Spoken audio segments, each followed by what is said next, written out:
This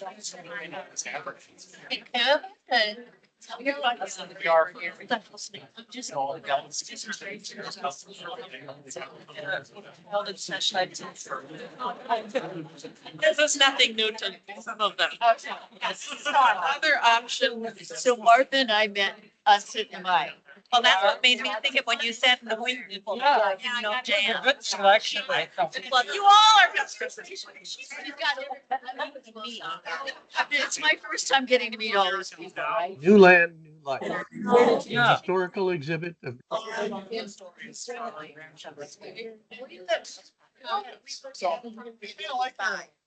They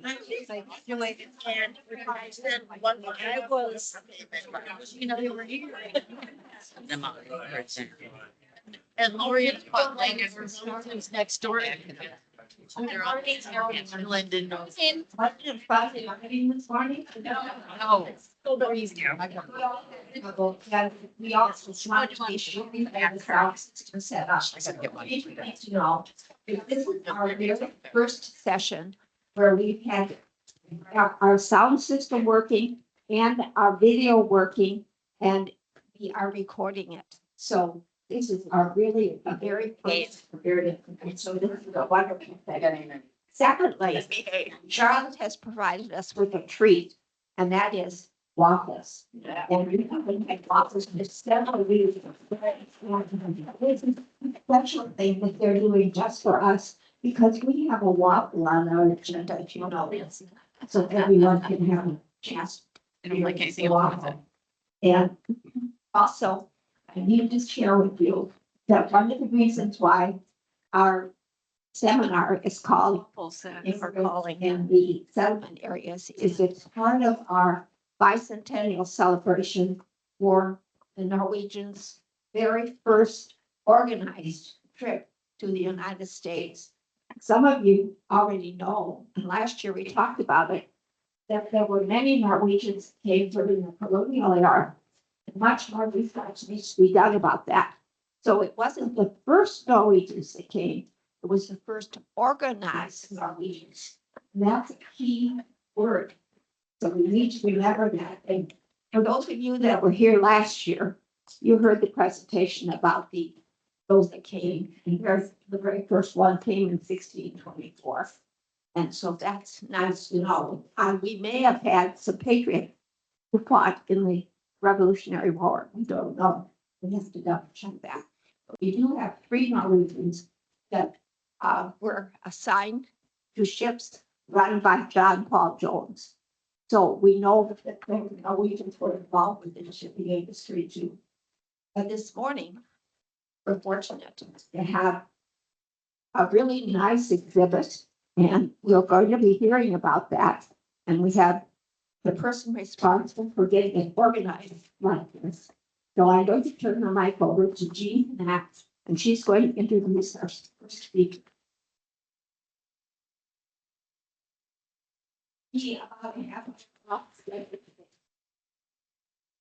That's okay. We can't chat as much new then. Okay. Yeah, I'm Jean Knott, and Sonoma Nordcat is the Sons of Norway group in St. Paul. When I came in there, I started to hear about New Land, New Life. Now, early on, and Lowell was going to tell you this, they did, and I heard it took at least a couple of years to agree on what to say, but they developed all of the materials that went into the New Life, New Land, New Life. And they were done on boards at the time, big ones, if you remember at Fellisrod. We had them displayed when we had the centennial. And anyhow, then, and I do know that they spend a lot of time being historically correct and yet being able to stay on topic so that they can be very concise. Well, anyhow, then at a Sons of Norway meeting, Lowell came up and he said, you know, I think we should see if we can make this into the suitcase kinds of things where you can put each one of these banners in the suitcase. And he did. And now Lowell worked with somebody else, but he timelessly just to get all of this put together. And I'm delighted that this all is here for our very special year. This is our 200th anniversary. Oh, this is you. Thank you, Jean. That or this one? Okay. I think I'll use this one, and then way I'll be sure to keep it right in front of my face when I talk. You can hear me. So thank you so much for having me here this morning. My name is Lowell Johnson. I'll do a brief introduction as we get started in the program. But as Jean mentioned, we're celebrating 200 years of Norwegian immigration. Obviously before that as well, but organized Norwegian immigration to the United States this year with our bicentennial of Norwegian immigration since the Restoration ship made its way in July of 1825 to the United States of America from Norway. And what a celebration many organizations are having with that this year. So I'm still there? Okay. So a little bit about me. I am a member of the Cinnamon Nordkapp Lodge in St. Paul, Minnesota. I'm a past president and a past board member of the organization. I have special interests in cultural skills such as chip carving. I love to do chip carving. It's been a new passion of mine, and it's brought a lot of pleasure and a lot of important cultural connections. My father was a woodworker, and I had never seen chip carving from him, but I loved all things to do with wood carving and woodworking. And now I've found chip carving, and I fell in love with that. I love to do Norse humor and music. Singing any either culturally significant Norwegian songs. I'm learning those, but I also love to do Norse humor, the old Sven and Ole kinds of things, and those are my favorites. So, and also looking into our family history and heritage. My mother used to say that when the other kids wanted to run out and play after all the old people got done eating dinner, I wanted to stay at the table and listen to the stories. And while they played whist or played, a game of whist with cards around the table, I wanted to be right there listening to Uncle Owen tell his story or Uncle Oren tell about his family, that kind of thing. So I was always at the table listening for Norwegian connections, and that's been important to me. Jean mentioned we started the New Land, New Life project way back in 2011. I had just recently joined the lodge at about that time, but we took a good 2 solid years of work and development on the content, finding the resources, and really building it up to be kind of a multimedia presentation. I'll talk about that as we go along here, but we had support from the Sons of Norway, parent organization. We had a grant from the state of Minnesota, which actually went to the Ramsey County Historical Society. And then Ramsey County Historical Society in turn helped us with some of the costs and some of the development of that initially at that time. We had a number of goals that we wanted to tell the immigration story, of course, and feature the prominent role that it played, in particular in Minnesota history. Our exhibit, as you've seen either this morning or will see throughout the day, is really focused on Norwegians coming to Minnesota. We know they went other places in the country, and there are significant densities in various parts of the country, but Minnesota certainly brought in a large number of Norwegians to our state. And we thought it was important to chronicle that long-standing impact on communities, culture, and society. Why is that school named St. Olaf? Why is, a street name a significant Scandinavian or Norwegian name? What are those connections to our state that people may be losing touch with? And we wanted to be sure that they're reminded of that these are Norwegian cultural connections to Minnesota. We wanted to be sure that it was research-based content and subject matter expertise. In fact, I noticed I dug out an old press release from our 2013 launch of this.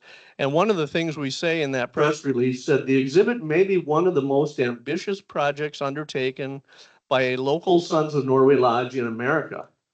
It is a professional quality production and a great effort went into assuring that its content was accurate and reflected the time period and the places described. The text was reviewed by historian authors Dr. Ode Lovell of St. Olaf College and Dr. Betty Berglund of the UW River Falls. So we made sure that experts in this content read our materials and said, yes, this is, I don't find any errors in your content. We really wanted to be sure of that, because you know how it is. People can pass things down. You can say, oh yeah, they came to, you know, Red Wing in this time, or this country, this community was founded here or there. But we wanted to be sure that it was actually connected factually so that we were telling the story appropriately. We wanted to engage our lodge members in a meaningful project, and then use it as a potential Sons of Norway membership or recruitment strategy, but share it with others as well, and not just with Sons of Norway lodges, but with the general community. And we continue to do that today. So here you can see some of our folks in our lodge. We had lodge meetings and then, of course, committee meetings. There was a committee formed to do the historical exhibit, and they did a lot of research. They divided up the content of various topics. You know, you folks take politics, you guys take religion, you guys take, you know, folk art or fine arts, those kinds of things. And we divided up the content, and people researched and found examples and content that we could add to that. In fact, one of our members was so interested in the project and how we might get the word out that he took training at the community access television station in the north suburbs. And then we actually aired some television programming related to this on cable television at the time, on community access TV. We, one of the nice things we did, and what we encourage people still to do, if you were to borrow the banners and use them in your community, is to add a little personal content by interviewing people that are Norwegian descendants and bring in some artifacts or stories about those immigrants and make that connection to a real object or a real thing. So people brought things like a hope chest or a trunk, or a coffee grinder there you see on the table, or a flag, or a stool or a chair that is rose mauled or chip carved, and tell about where did this come from, who brought it, why did they bring this item, you know, why was that important to them, important enough to take precious space on board a ship and travel, and probably at a little additional cost for luggage or baggage or whatever it might have cost. So we had a nice artifact story series along with this.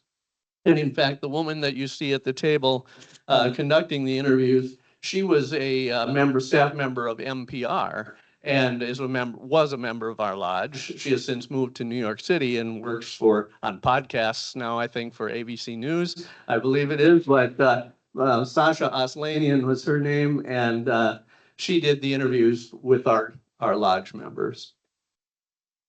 And then on the big day, we debuted on February 28 of 2013 at the Landmark Center. And there you can see the lovely men and women that were working on that. We had a big celebration on the day that it launched at the Landmark Center. We also had refreshments and cake, and of course a Norwegian spread of good treats and delicacies there. And of course, we wanted it to be a traveling exhibit. Part of the funding support that we got was that we made a commitment that this wouldn't just sit in our basement, of our church basement. We wanted to be out in the community and going places. So with the original launch, I won't go through all those on the list, but you can see that it was spread around the state: Alexandria, Cloquet, Duluth, way up to Thief River Falls, Glenwood, Red Wing, around the state, and even into North Dakota. Rugby, North Dakota, and Decorah, Iowa, and Sioux Falls, South Dakota used the first iteration of this exhibit. And you can see that the original one, we had those kind of poster panels, and then we would have to set up these large hardboard panels to drape those across and kind of make an accordion-shaped display down the way. It worked great. The panels are beautiful, but it was a lot of labor and a lot of work and kind of a clunky, you know, awkward thing to carry around and transport. It was not easily done. So the more we thought about that, we thought, You know, how do we make this into something now that's a little updated and a little more modern and a little more accessible for more people so we can continue to use it? So we sought out some resources to make a new version of New Land, New Life. We got some support from District 1 of Sons of Norway, from the Sons of Norway Foundation, and from the Heritage Fund. So for a total of awards of approximately $3,500, we were able to update and purchase these beautiful materials and reprint them and reformat them into a nice display that you'll see here in front of you today. And we still continue with, we want it to be a traveling exhibit. It's here today. It just came back from Albert Lea, Minnesota, where in Freeborn County, the Normanna Lodge down there had it for the Sitten de Mai celebration that they had at the First Lutheran Church in Albert Lea. After it leaves here this week, it's going to go over to Landmark Center starting on Monday the 9th. It will be there the rest of the month, all of June. There's a group in Unalaska, Wisconsin in later this summer. There's another group that's going to have it in Cedar Rapids, Iowa again.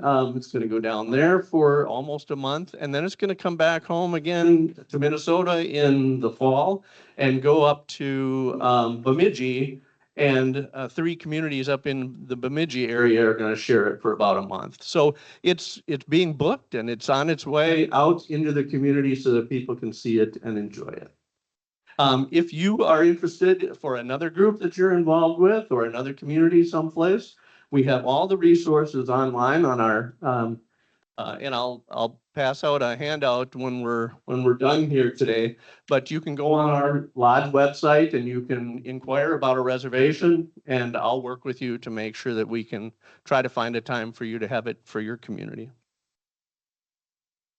Also on the website, and we'll be seeing one of these in just a moment, but I've developed a couple of videos that share the content of this and put it into a video format. So it's, even if you can't have it come to your community, you might want to, at a small meeting or a small group kind of thing, go online, pull that up and watch a video.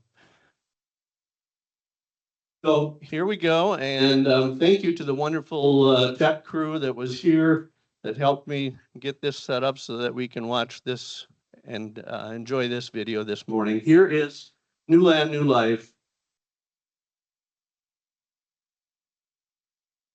New Land, New Life, a historical exhibit of Norwegian immigration in Minnesota, developed by and available from the Synnøve Nordkapp Lodge, St. Paul Sons of Norway.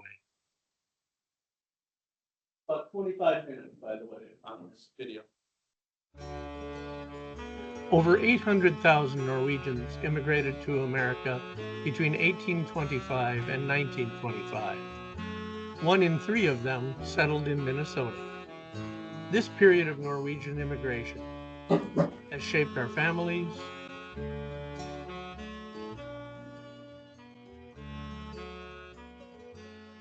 our culture,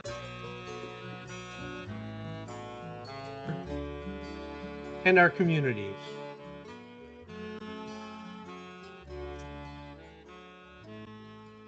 From the rolling valleys of southeastern Minnesota to the western prairies, and onward to the Red River Valley and into the Dakotas, Norwegian immigration has impacted our state both then and now.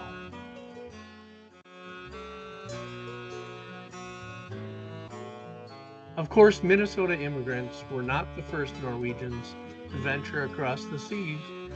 As early as 1000 AD, Leif Erikson explored west of Greenland to Newfoundland and Labrador.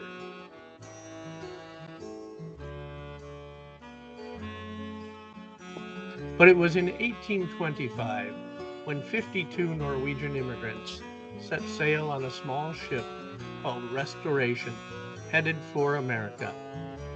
53 passengers arrived, including a newborn.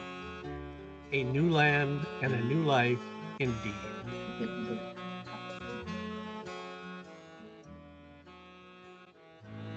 Soon after that, Norwegians began to find their way to the Wisconsin and Minnesota territories. Spring Grove Township in Goodhue County, Minnesota, was the first permanently settled Norwegian community in 1851.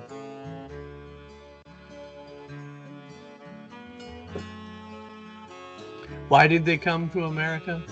Well, it was a time of rapid population growth in Norway. Many lacked income to marry and start a family. Some were looking to escape rigid social classes, where only the eldest male inherited the family property.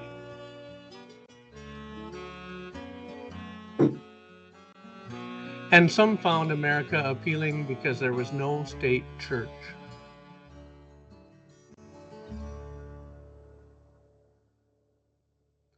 America was, as it is today, a land of opportunity. In 1862, President Lincoln signed the Homestead Act. Land was cheap or free. Farms could be purchased for $1.25 per acre, or by building a house and farming the land for 5 years.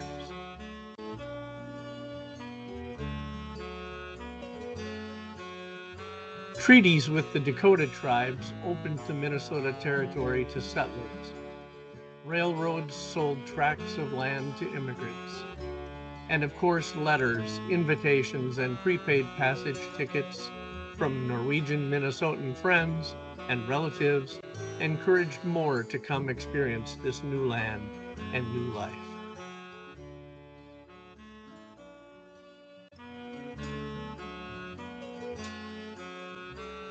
If you find farming in Norway unrewarding and your earnings at sea are poor, I advise you, as your friend and brother-in-law, to abandon everything. And if you can raise $600, come to Minnesota. Jens Grunbeck, Rice County, Minnesota, to Christian Heltson of Hemmes, Nordland, Norway. September 1867.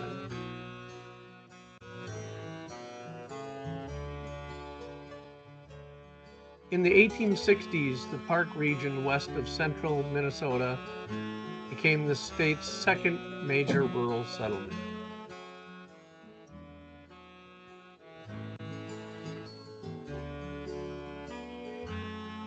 And by the 1870s, Norwegians had settled in the Red River Valley of northwestern Minnesota.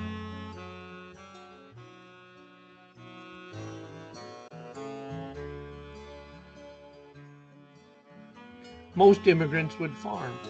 Land represented dignity and stability. It was both a vocation and a means of survival. In Norway, a farm may have been 2, 10, or maybe 20 acres. But in America, one could own and farm 160 acres.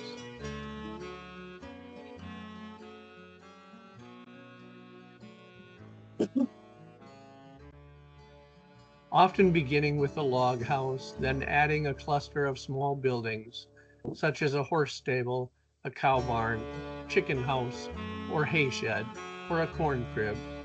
It was not an easy life, as described by Gunnar Host of Stephen, Minnesota, in a letter to his sister in Norway in 1883.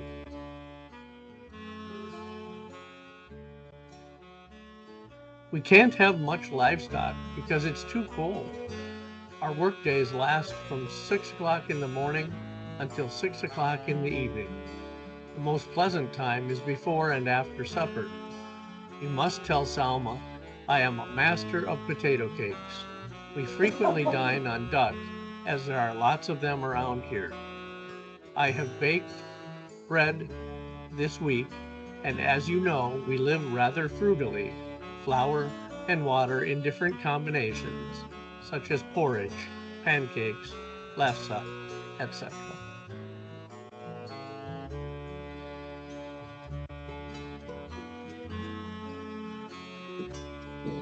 Settlement on the prairies of western and northwestern Minnesota saw immigrants building sod homes.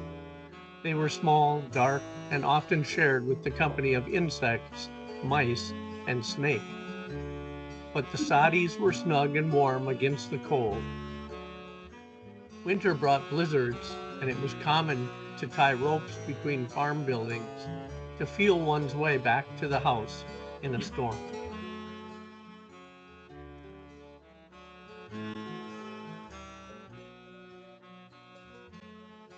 But with time, the soddies and log cabins were replaced by frame houses, barns, and trees for windbreaks. And by 1910, Norwegians farmed about 1/3 of all farms in the state of Minnesota.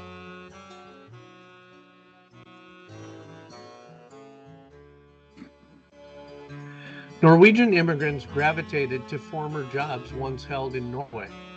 And by the 1870s, nearly 50% of the seamen on the Great Lakes were Norwegians.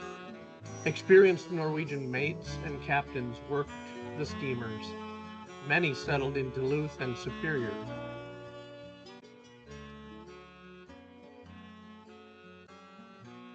After 1850, some immigrants came to Minnesota through Canada. Young sons of Norwegian families often worked in the summer as deckhands and rafters on steamboats between Fort Abercrombie and Winnipeg.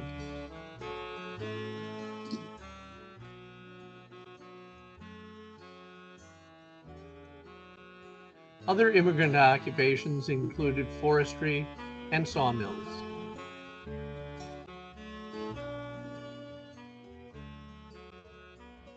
It was hard the first few days, and my fingers became completely stiff. It was so cold that my mouth started to freeze shut, even though my back was sweating. I had to shave off my entire beard because it was too much work to thaw it out at dinner and in the evening. Winter is too long here in the cold Northwest. The snow-covered prairies are like a stormy sea. The snowdrifts are like breaking ocean waves and remind me of the Norwegian Sea. O.J. Englund, writing of his work as a lumberjack near Audubon, Minnesota, 1882.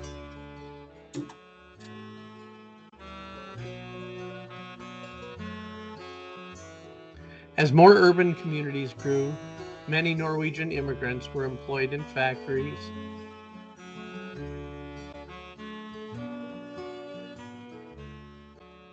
or owned their own businesses and industries.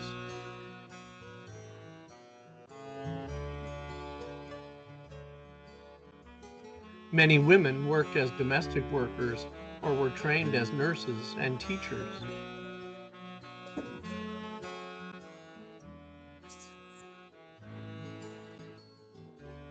Anna Granveld described the challenges of being a nursing student at a St. Paul hospital in 1900. We get room, board, and laundry the first year, and the second year we also get $10 a month. We get 2 weeks vacation a year, and we are off one afternoon a week and every other Sunday afternoon. We have to get up at a little before 6 a.m., eat breakfast at 6:15, begin work at 6:45, and are finished at 7:30 in the evening. That means we have an hour to ourselves every day.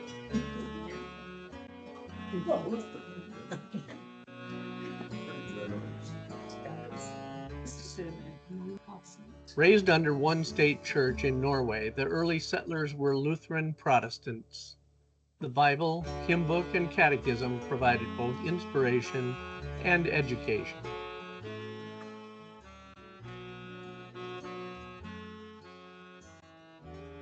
Churches provided a social and religious center for the Norwegian immigrant life. Choirs, ladies' aid, church suppers, Bible studies, and community assistance brought congregations together.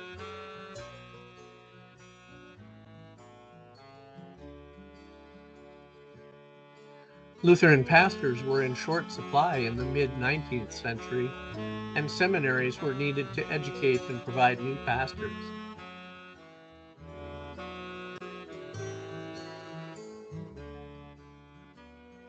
Lutheran academies evolved into liberal arts colleges to meet demand for higher education for the children of Norwegian immigrant families.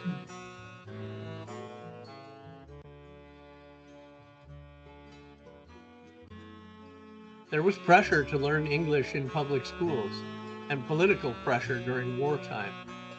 The descendants of Norwegian immigrants gradually reduced the use of spoken and written Norwegian language. Most parents wanted their children to be American and sent their children to public schools.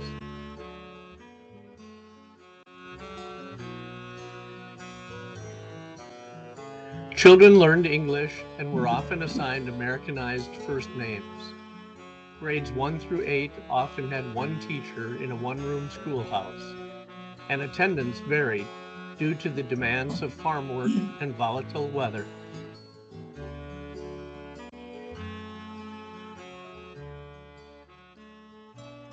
Most Norwegian immigrants came to Minnesota educated and literate.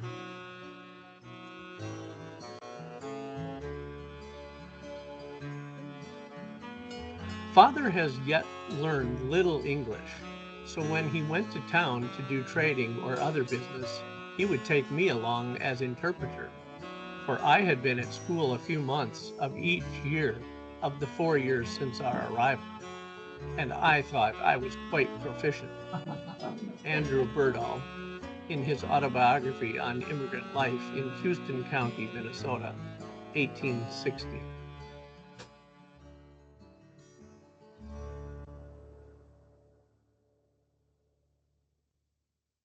Around the turn of the 20th century, Norwegian immigrants formed societies and clubs to enjoy cultural and educational programs.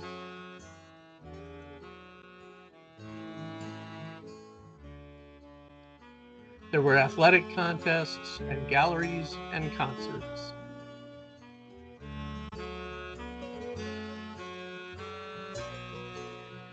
Letters from the homeland were cherished, but the Norwegian press in America provided news from Norway and other American settlements. Columns with farming advice and news of social and cultural events were popular. And by 1900, there were 17 Norwegian language newspapers in Minnesota.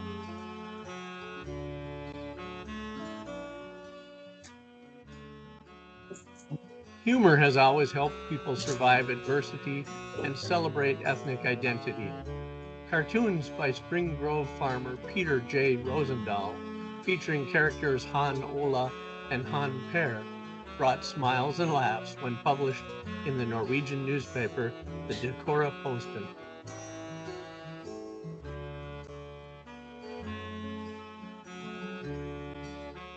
Norwegians used self-deprecating, good-natured jokes to poke fun at themselves. And during the 20th century, stories of Sven and Ole, or Ole and Lena, became quite popular.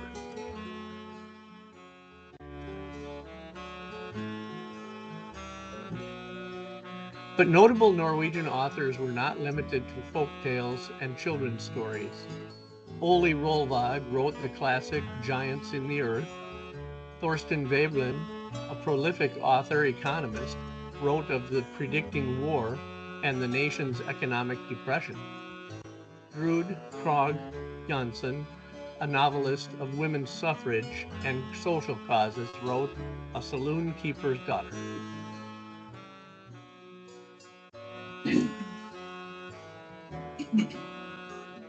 In addition to literature, Norwegian immigrants have influenced the fine arts. F. Melius Christensen, a talented violinist and singer, taught concert choir, band, and orchestra at St. Olaf College, and performed at Carnegie Hall and throughout Europe. He was a prolific composer, best known for his arrangement of Beautiful Savior.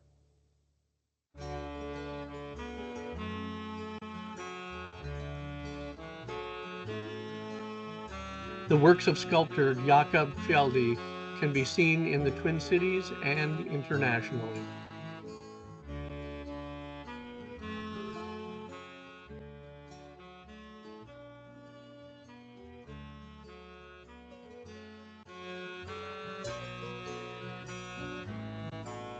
The mid-19th century was a turbulent time amid the Civil War, social politics, and westward expansion in America. Norwegian immigrants were actively involved in all of it. Knut Nelson first immigrated to Chicago before settling in Alexandria, where he farmed, practiced law, and operated a hardware store. He later served as the first elected Norwegian governor of Minnesota, a 3-term congressman, and a U.S. senator.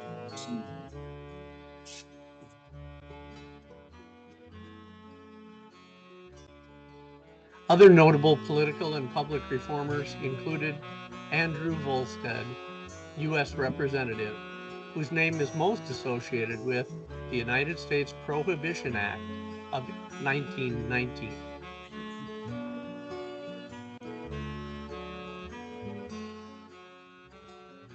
And Geneva Martin, who was elected as the first president of the Scandinavian Woman Suffrage Association in Minnesota.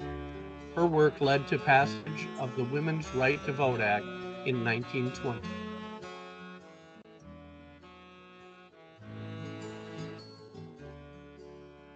Around the turn of the 20th century, Minnesota Norwegians formed benevolent societies for mutual aid and support. Hospitals and long-term care homes were established to support others in the community, especially fellow Norwegian immigrants.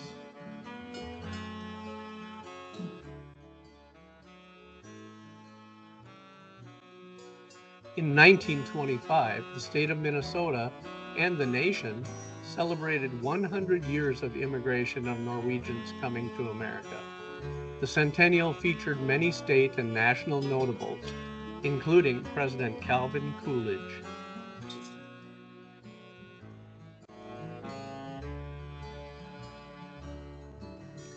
In 1895, 18 Norwegian immigrants established the first Sons of Norway in Minneapolis to promote Norwegian heritage, language, and culture, and to provide assistance in case of illness or tragedy.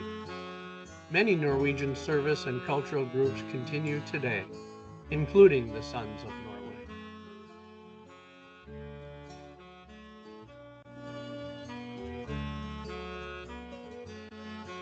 Norwegians applied their creative talents to enhance practical, useful objects and to express cultural pride in their homes and churches.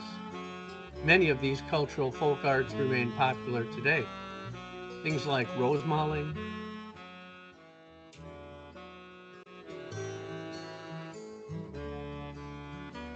and needle arts such as embroidery, knitting, and crochet.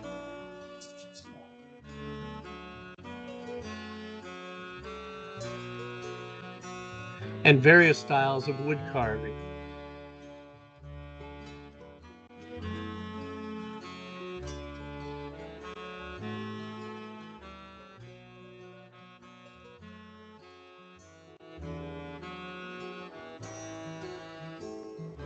And jewelry making.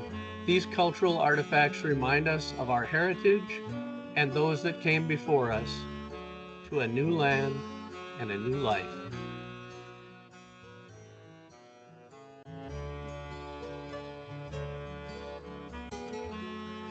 We hope you have enjoyed this introduction to New Land, New Life, the story of Norwegian immigration to Minnesota. In 2025, we will celebrate the bicentennial of the first arriving Norwegian immigrants. Planning for special events and special recognitions have already begun.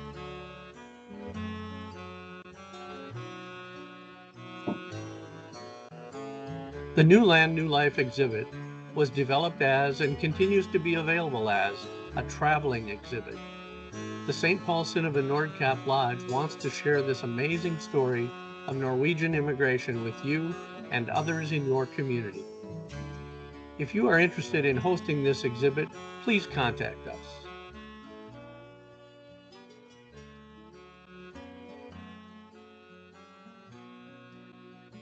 Thank you to the many organizations and volunteers that have made this exhibit possible.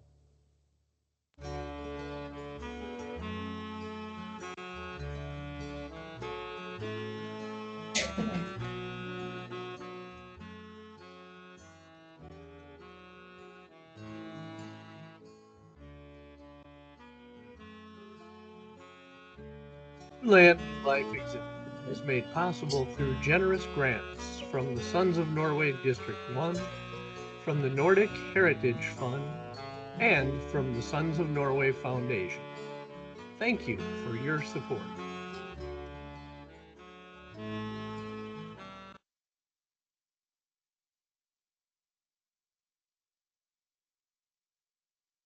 Well, I hope you enjoyed that. That gives you a snapshot of what's, and there's more on all these panels. I took snippets of each of those panels and used it for the narration of those slides, but there is certainly more content and more depth on each one of these panels here that you have when you see the exhibit.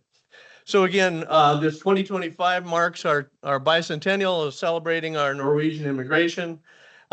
This is a great opportunity for all of us to spread the word about our Norwegian heritage and about coming to America. And you know, it's a timeless story about immigration, and it's not just our story. There are immigrants every day making that way to this country and finding their way, bringing things that they cherish, bringing foods and recipes, and bringing stories of their homeland and traditions of their holidays.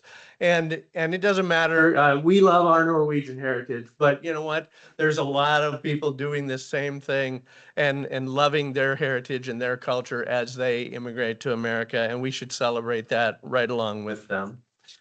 Thank you again. I'm Lowell Johnson, Cinnamon Nordcap Lodge. If you need any resources, I'll be handing out a handout that goes with this to be able to find some of this information. There's some connections for you here, and I'll leave those at your tables. And that's all I have for you. Thank you.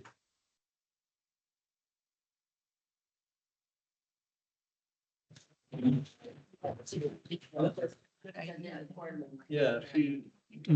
Yeah, I'll take it around. Use if you'd this like. one.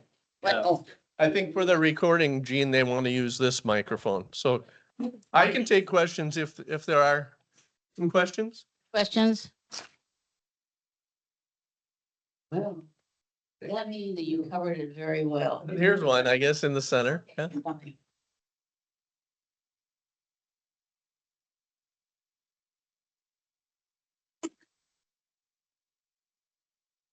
We know, I assume we do, what happened to those original people from 1825? Did they stay in New York? Did they go further into the country? What did they do? I don't know that answer. Descendant, there was a. The question was, do we know what happened to the original passengers on the Restoration?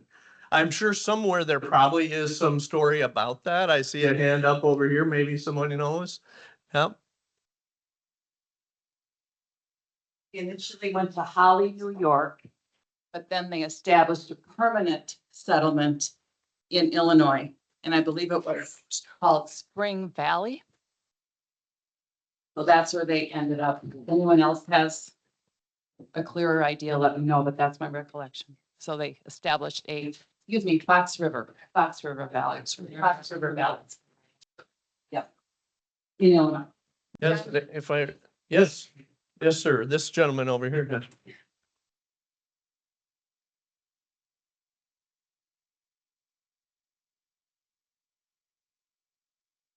At least one of the didn't quite make it to Minnesota, but managed to graduate from Luther College this year. Oh, wow.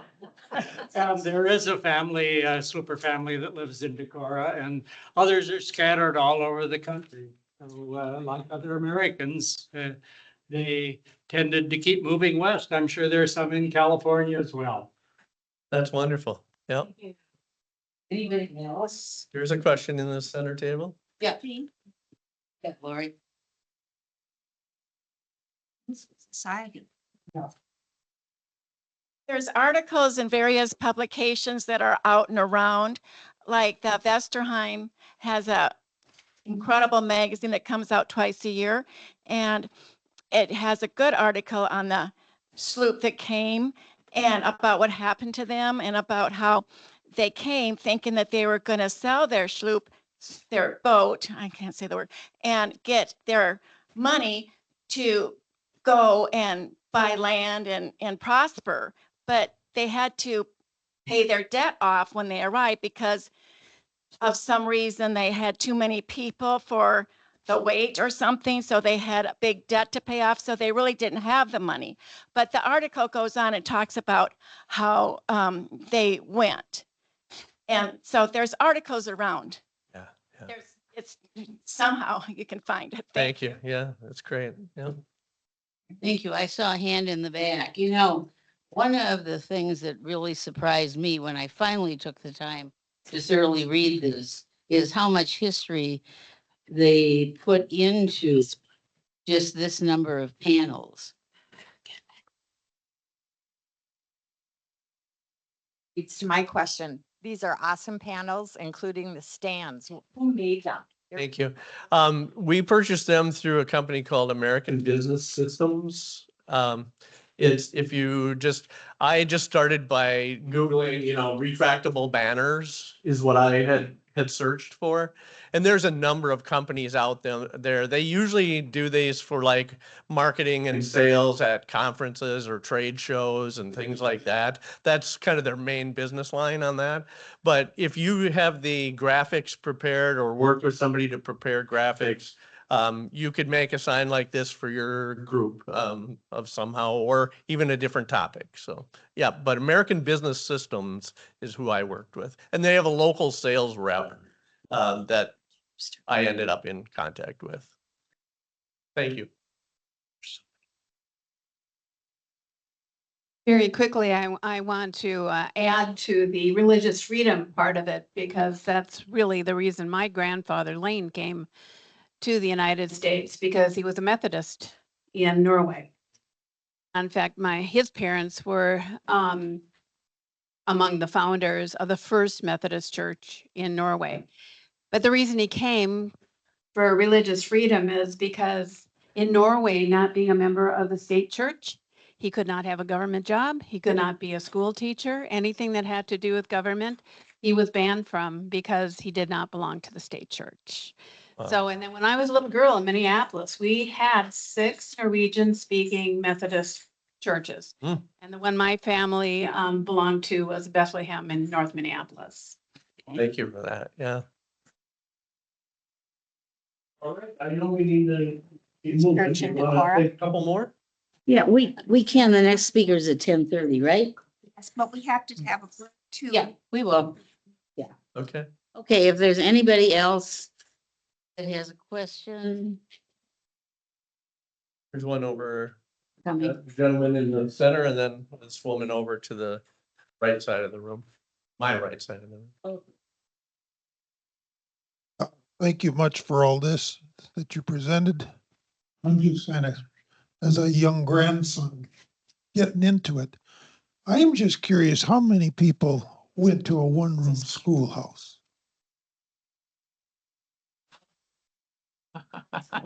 One room schoolhouse. How many attended a one room? How many parents attended a one room schoolhouse? Yeah, yeah, yeah. Yeah. For city folks. Just real quick, how did Leslie wind up a Lutheran? Well, let me. Thank you. Diana, okay? Did you hear that, Leslie? The question is for you, I think. Oh, I'm sorry. Yeah. Sort of a humorous question. How did you wind up being a Lutheran at Mendekirche? I wanted to go to a church that spoke Norwegian, and there were no Methodist churches left that were speaking Norwegian. Thank you. Are there any others? I know she'll make some comments about, the breaks and where they are if you're not certain of it here. One of the things that occurs to me is that this is an all volunteer project. Nobody was paid for doing it. And some people gave the larger part of a couple of years of their life initially. And Lowell has given a lot of his life now to this, as well as some other people. And I think that that's a true Norwegian trait. Because, they're not afraid to volunteer and to do things for the good of all. Well, thank you, Gene. That's very nice. Yeah. Thank you, Gene, for having me. Enjoy the rest of your day. I'll stay around most of the day because I'm going to take these home later today. So, all right. Thank you.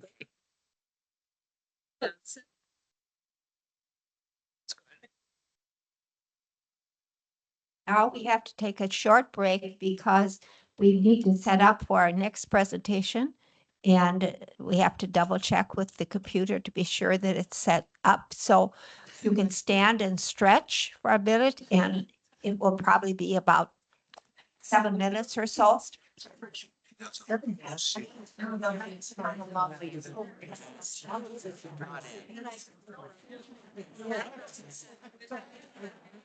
Did not come to. There. No.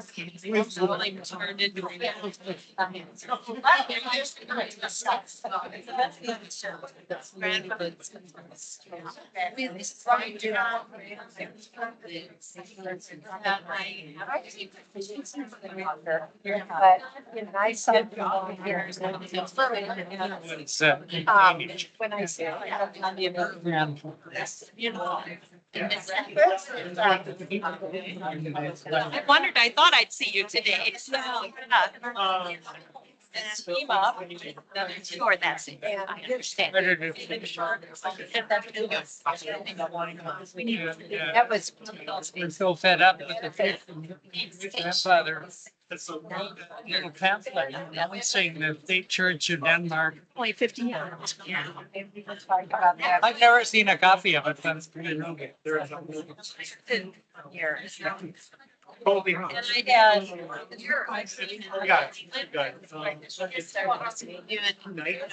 Something like cheap. It's gone. It's 5 years later. Right. Oh, wow. They're both still living anyway, so they're still operating their. Operating. Yes, yeah.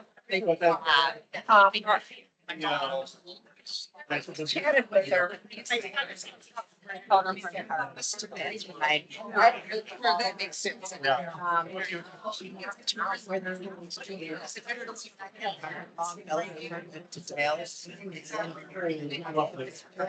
Started working on the summer.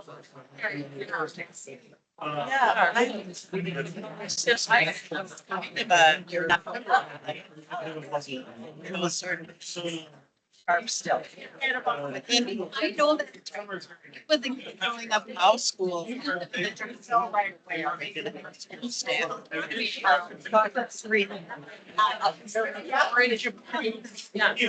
mean, you would say it all the time, you know. I grew up in a basketball. Used to go, instead of going to Lutheran. No. Because they were more fun. They were a good bunch of kids. It depends on the people, I mean. depends on- East, Elementary. and we figured out what was good. And you know, I started at the bank and we just took it apart and everybody stuck at the side. Me too. You're go all the way along. If I had. Doesn't have a lot of. Yeah, just words out. Yeah.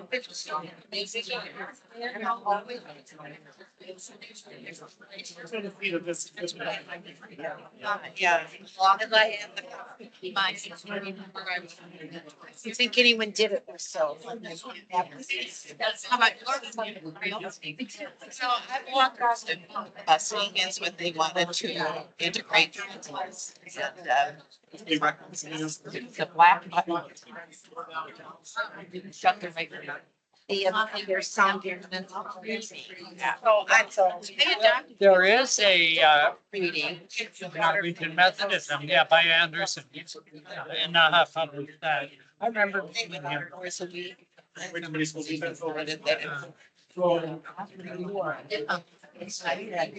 Okay. Right. So there is a little bit, but There is that. there could be more. That's the broad. Yeah, Oh. yeah, exactly. Individual congregation. So I said to our Bible teacher. Or maybe, So there's a lot more of that immigration reason. Me too. realized. How many banks are we? Sure, we. Wow, this is so funny. That's smart, that's why. And, my dad's my mother's dad. But also felt like I'll always have a bank. We also felt like. Yeah. And so he. And no. He was farming and. Anyway, I'm at the reach. Yeah. That was their, Yeah. they're good. Yeah, in the middle of something. So it's nice, you know, so I thought, your lodge. I just did. Yes, it's a Nordic lodge. So you have to do that, yeah. And he can get laid off in the. Yeah, beat that, yeah. Yeah, exactly. It's crazy. It's crazy. Nobody knows anybody. You know, they don't. No, and a teller, Right. because when I do this, but Dan, stay free. Oh, yeah. Stay free. Yeah, side free, side free, side free. Side free. Okay, this is incredible knowledge. Yes. This is so incredible knowledge. And he's probably working in some cubicles, bored out of his mind. What does he do to get his butt here? And somebody should have invited him. I feel like calling him right now and saying, get over here. Because there's so much learning and growing for us. Who's going on to school here? I asked her. You know about many of them, but. Yeah, and thank you, and somebody's, yeah, it's, and I mean, there are lodges like, it's all to shame. Thank you. It's where they. But the personal bank. Yeah. I mean, it was not like, yeah, you have to feed my kids. As a single mom, I had to dote on my kids. So it's like, I can't. That's everybody. I was that way for a long time. And you're still that way now with the grandkids. Oh, yeah, grandkids now. Oh, are, yeah. Anyway, All over again. but you still do volunteer. You still do a lot of stuff. You still do. I can't even. Yeah, I can't remember what it was. Yeah, well, you. One of you if you find. Are you looking up Ephesians? 17, you should come to the salad luncheon at, this is like at Asplin, Minnesota, something like that, you know. So, I mean, I tell you, they, that's at 6. So it is your thing. June 17th. Oh, then I don't know because I won't miss it. Right on the bottom. I won't miss it. Anyway, it was so nicely written up. Making it in those Tupperwares. Anyway, so Into the green time. my Bible studies. Jello salads in Here, it. read it out loud. Yeah. And so I read it out loud and I said, but he was so mean and nasty. So I'm sorry. Are there any buts in that verse? Yes, yes. And I said, no. So we were talking about. But you can get up. I don't want to take. That's what I said. I just wanted to acknowledge your lodge and how much you've done. Poor Diane. She usually write a check. Poor Diane. Here she is. I just tell them as usual. We plan to pay, you know, because I've got that. As usual, we plan to pay $85. Yeah, you know about it. I know about it. Yeah, meet again in September. Yes. She lives. Yeah. We still give off the years. Yeah, just see, what was the other guy's name? Function. Yeah, dinner at $5. Do you remember the things like during Lent where you'd We tried to. the box times or whatever? Yeah, or sometimes. Yeah, exactly. We're ready to be. Yeah. Hello, folks. Yeah. Everybody, Hello, folks. quiet. That's my cowbell. Called everyone's attention. Take your seats. Ready to start?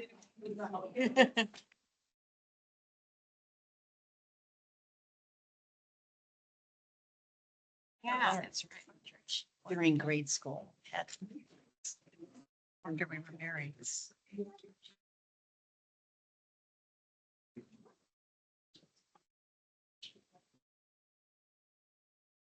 I just had to enter something that was in the letter. This next speaker.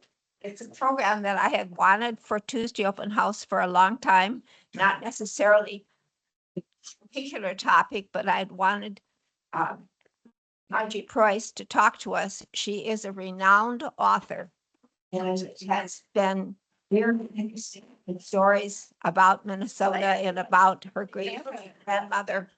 And Linka's diary, Linka was her great great grandmother.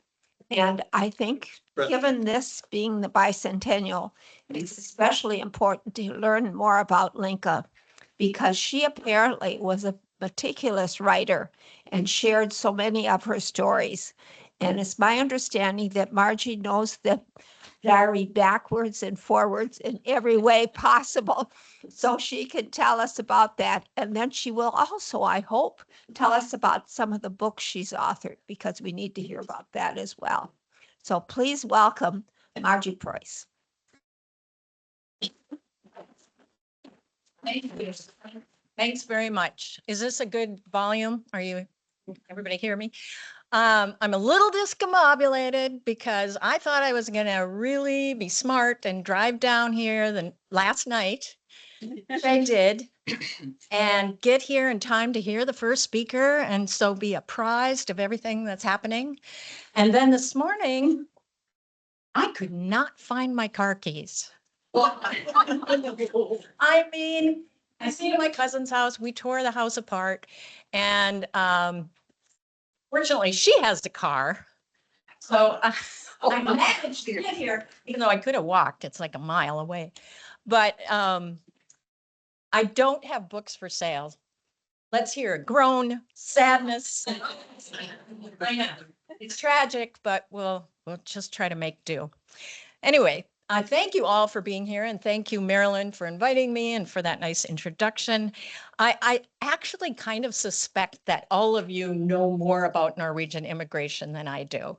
I feel like it's kind of unlikely that I'm here today to talk about that because I am that relative whose eyes glaze over when you start talking about the third great grandmother who married somebody's uncle, and so twice removed, and that makes us third cousin. I just and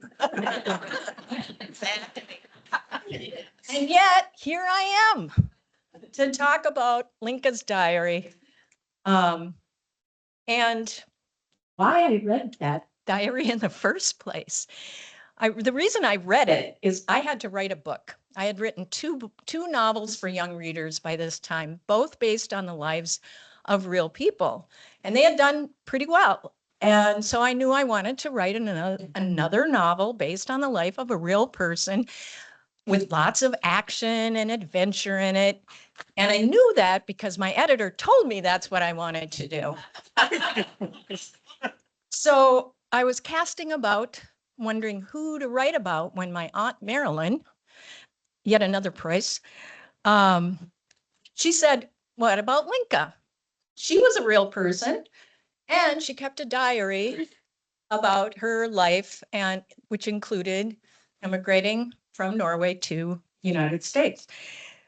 I figured I'd read the diary and, whip up a novel just like that. And it didn't quite happen that way, but I did read the diary. Now I have to remember that I have slides here. In Norwegian fairy tales, there are a few that have mentioned a magic ball of yarn, that when you throw it ahead of you, it shows you where to go. And I have always thought about research as a magic ball of yarn. You just follow the unwinding thread and it will lead you where you need to go. And the more you learn, the more interested in it you become. And that is what happened with me in Norwegian immigration. As I started reading the diary, and the diary led me to other wonderful stories. So back to the diary. Fortunately for her descendants and anyone else who's interested, I say our great grandmother because my brother Jonathan and Mary Price are both Price. They're both of them have, and I have a mutual great great grandmother, Linka Price. Great. Um, what? She's my great grandmother. I'm one generation. Oh. from You. Your eyes glaze over. I can see it right now. I have probably heard that 25 times in my life and cannot hold it in there. I guess. So even more fortunately than she kept a diary, it was translated and published, not once, but twice. And why twice? So the first one, where did I do it? This one that you saw pictured earlier was published in 1952 and was translated and edited by J.C.K. Price, Linka's grandson. And apparently got a little heavy-handed with the editing. He edited out some of Linka's, or maybe most of them, comments about a kind of a grumpy, ill-tempered Herman. I mean, I'm like, why is she marrying him? That's what I kept thinking. As well as behavior that, and I'm quoting from the introduction to the 2006, 2008 book, which was edited by Marvin Slind, and the sketches that are included in this version were edited by Gracia Grindal. Anyway, he also edited out behavior that did not seem to conform to the puritanical standards of Norwegian American Lutheranism in the mid 20th century, such as dancing, card playing, and drinking alcohol. So a little bit more sterilized version than this one. The diary begins in 1840. I have 1945. See, this is part of my problem. 1845, when Linka, whose full name was Caroline Dorothea Margaret Kaiser, all of those names I pronounce wrong, was 17 and ends in the middle of a sentence in 1864. Not because she keeled over dead, although that would be very dramatic. I think she just got busy. She had kids by then. It's divided, the diary is divided into 3 sections. Part 1 is Linka's young life, parties, travel, relatives. Part 2, marriage and immigration, during which Linka and Herman marry and begin their journey to America. And Part 3, life once they get here. In addition to being a lively and thoughtful writer, Linka spent time examining her inner life, her spiritual life, her relationship with others, especially Herman, but also other relatives, and her relationship with God. She described scenes and funny moments and found pleasure and joy in small, intimate moments with others. So I'm going to talk mostly about parts 2 and 3 today, but first, a bit about America Fever, unless you already heard about it. America Fever. America Fever took hold in Norway in the mid to late 1800s when lots of people emigrated to America. Norway at the time was rural. 90% of the population lived in rural areas. They were fishermen, foresters, and mostly farmers. 75% of the population earned its living from farming. Farming was not easy in rocky, mountainous land with way too many months of winter. There's stories of them having to carry the cows out of the barn at the end of the winter. Luckily, the cows there were smaller than our cows, apparently, but very thin and almost starved by the end of the wintertime. So the oldest son inherited the farm. What did the other siblings do? It kind of looks like they stayed there, is what that looks like. And there were way more people in Norway than there had been in the past. You know why? Anybody know why there were so many more people all of a sudden? Smallpox vaccination. smallpox vaccination kept people alive. So many people didn't die. And then they stayed on the farm, obviously. And also there was the introduction of a potato crop, which helped nourish people during the long winters. But unfortunately, this growth brought impoverishment. So encouraged by what were known as America letters, letters from those who had already emigrated and wrote back encouraging letters, not always perfectly honest about the hardships that the new emigres may have to face. A lot of people took the advice and got going. In fact, I don't know if you know this book, Across the Deep Blue Sea. Bud Lovell, he was a professor at St. Olaf. And this is one of his books about Norwegian immigration. In it, he writes about America letters and quotes one by Geert Hovland. Hardly a day passes without my reflecting on how richly God blesses this country, this country, every year. And then my heart is moved to pity when my thoughts go back to Norway and I recall the poorer people in cities and in the country who had to beg for the bare necessities of life with tears in their eyes. How happy the poor and the landless would consider themselves if they were here, especially those who are honest in purpose and cheerful. So they were meant to encourage people to. I found this book in a used bookstore and it's kind of a gem. So if you can get your hands on it, it's called Wisconsin, My Home. And it's by Erna Olesen Zahn, X-A-N, who is the daughter of the woman who's recounting her experiences emigrating with her. Well, actually, I think she was actually born here. So I don't know how she knows all this, but she writes about how into peaceful Norway, where there was plenty and to spare for them, they were wealthy farmers, a wind came creeping slowly, steadily. It chilled the old folks to the marrow, but it set the blood of the young on fire, their ears to tingling, their eyes lit with a wild desire. For this wind whispered, America, America, the land of gold, the new land. And so on, it goes on.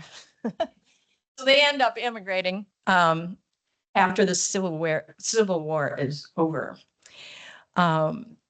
This wasn't really Herman and Linka's experience. Herman was Lutheran clergy, so a member of the elite in the top 2%, which included civil officials, wealthy merchants, shipbuilders and sea captains, mine and mill owners, and large landowners. And they largely lived in towns. And at first, the clergy discouraged the farmers from emigrating. I suppose they were worried about what would happen to their congregations if everybody left. Or maybe they were concerned for the souls of the farmer going to this godless land. But for some reason, I haven't found in the diary, and maybe Mary knows, why Herman wanted so badly to go to America.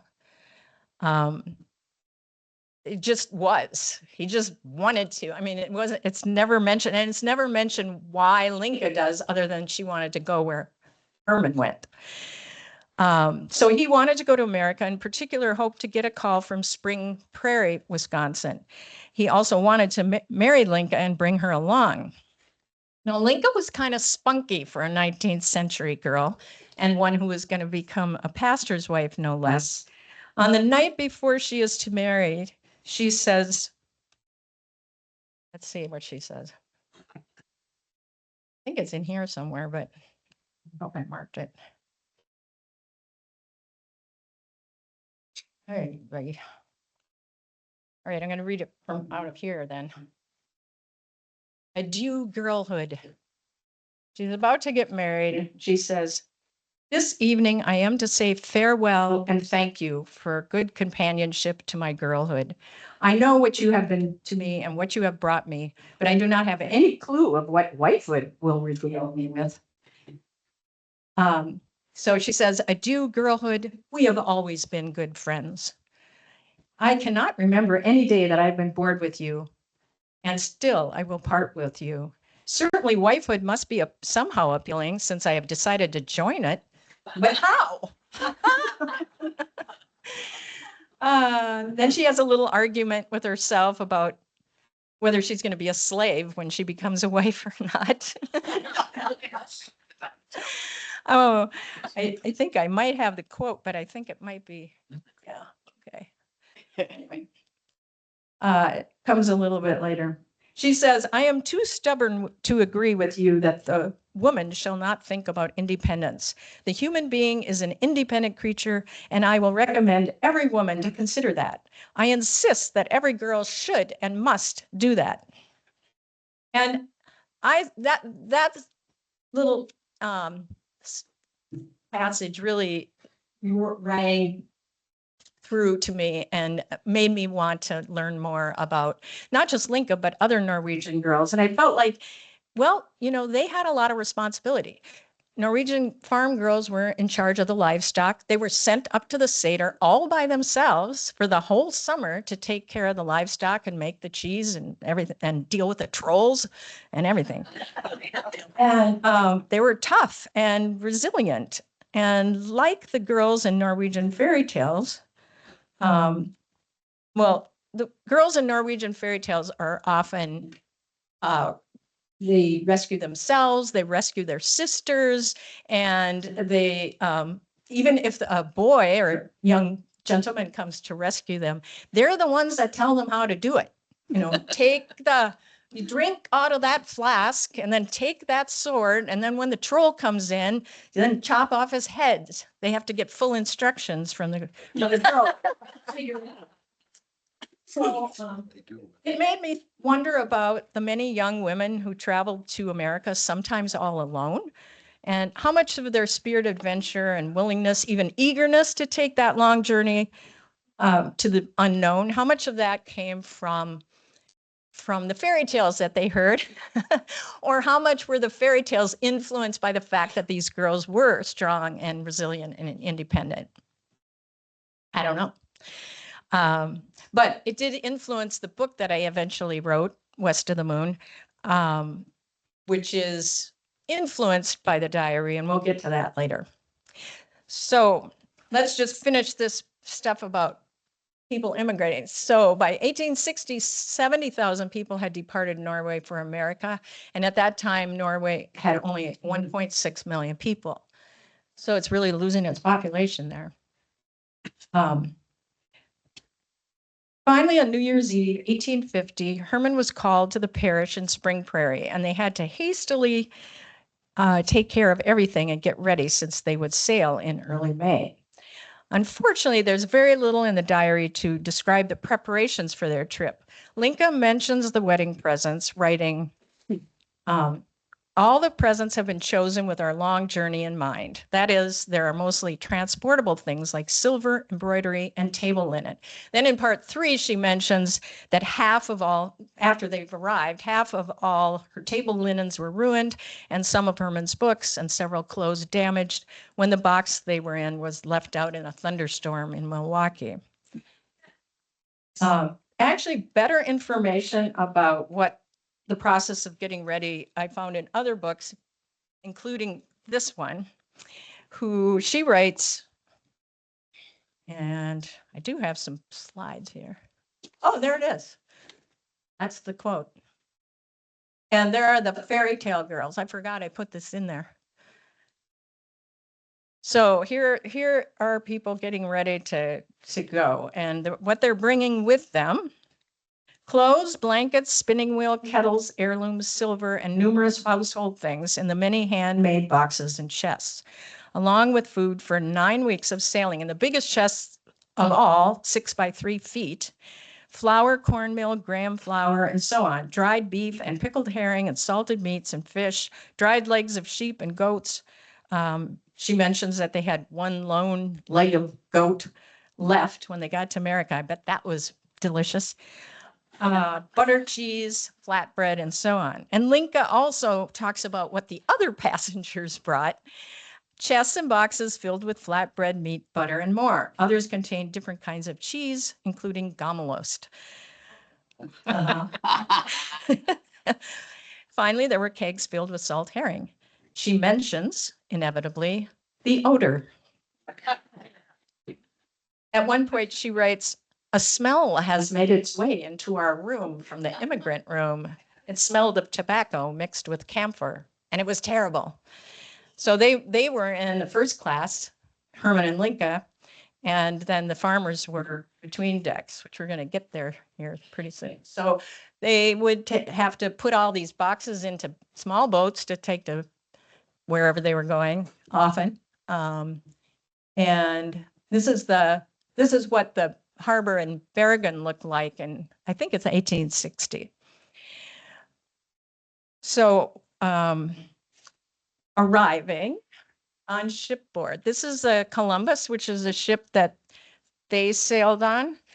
And also Sue's great-great-grandmother, who we're going to talk about later, was on that boat as well. And she writes about arriving at the pier. I was surprised by the sight that met me. Columbus was packed with people standing on the deck and hanging on the ropes, and there was a lot of noise. Someone played the fiddle and people danced hauling. And then they were staring at them because oddballs.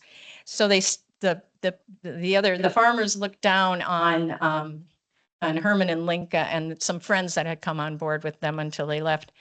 We talked, wrote, arranged flowers, smoked tobacco, and sealed letters. That's what they were up to, while everybody else was dancing.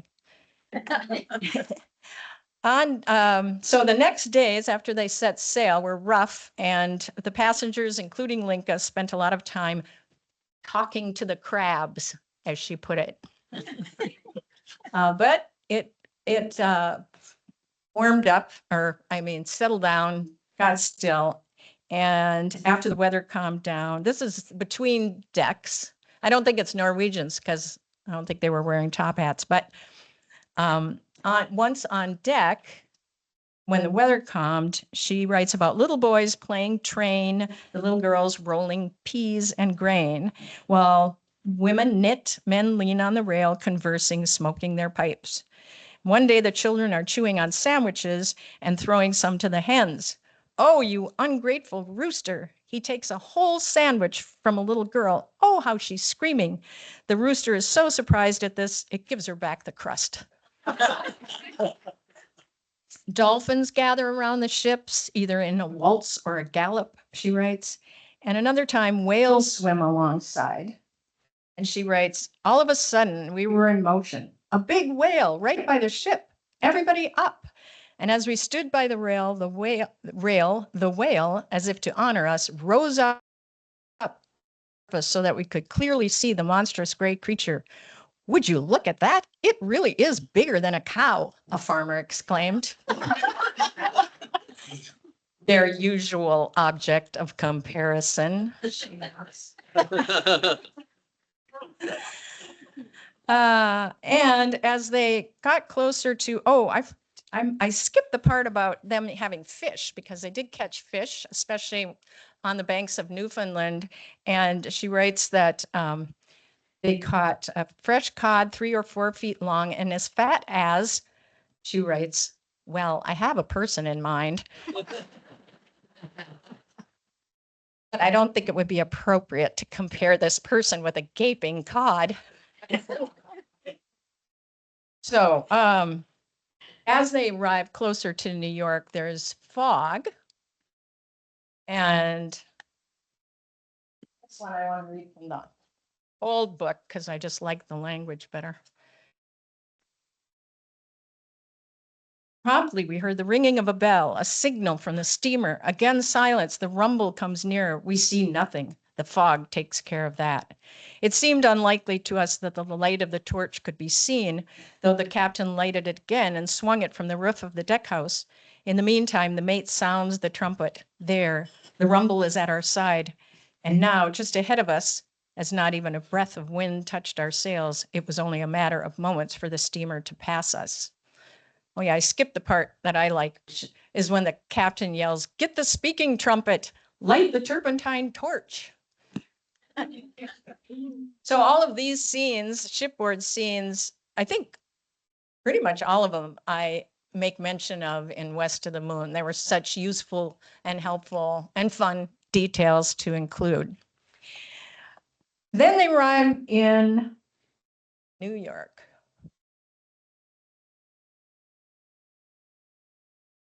And makes quite an impression on Linka. Let's see where that is. Oh, she writes, Do that. and after life on the ship, being together with common farmers whose only noise consisted of singing, dancing, and a bit of chatting as they crossed the deck with their pails of food from the galley to their room.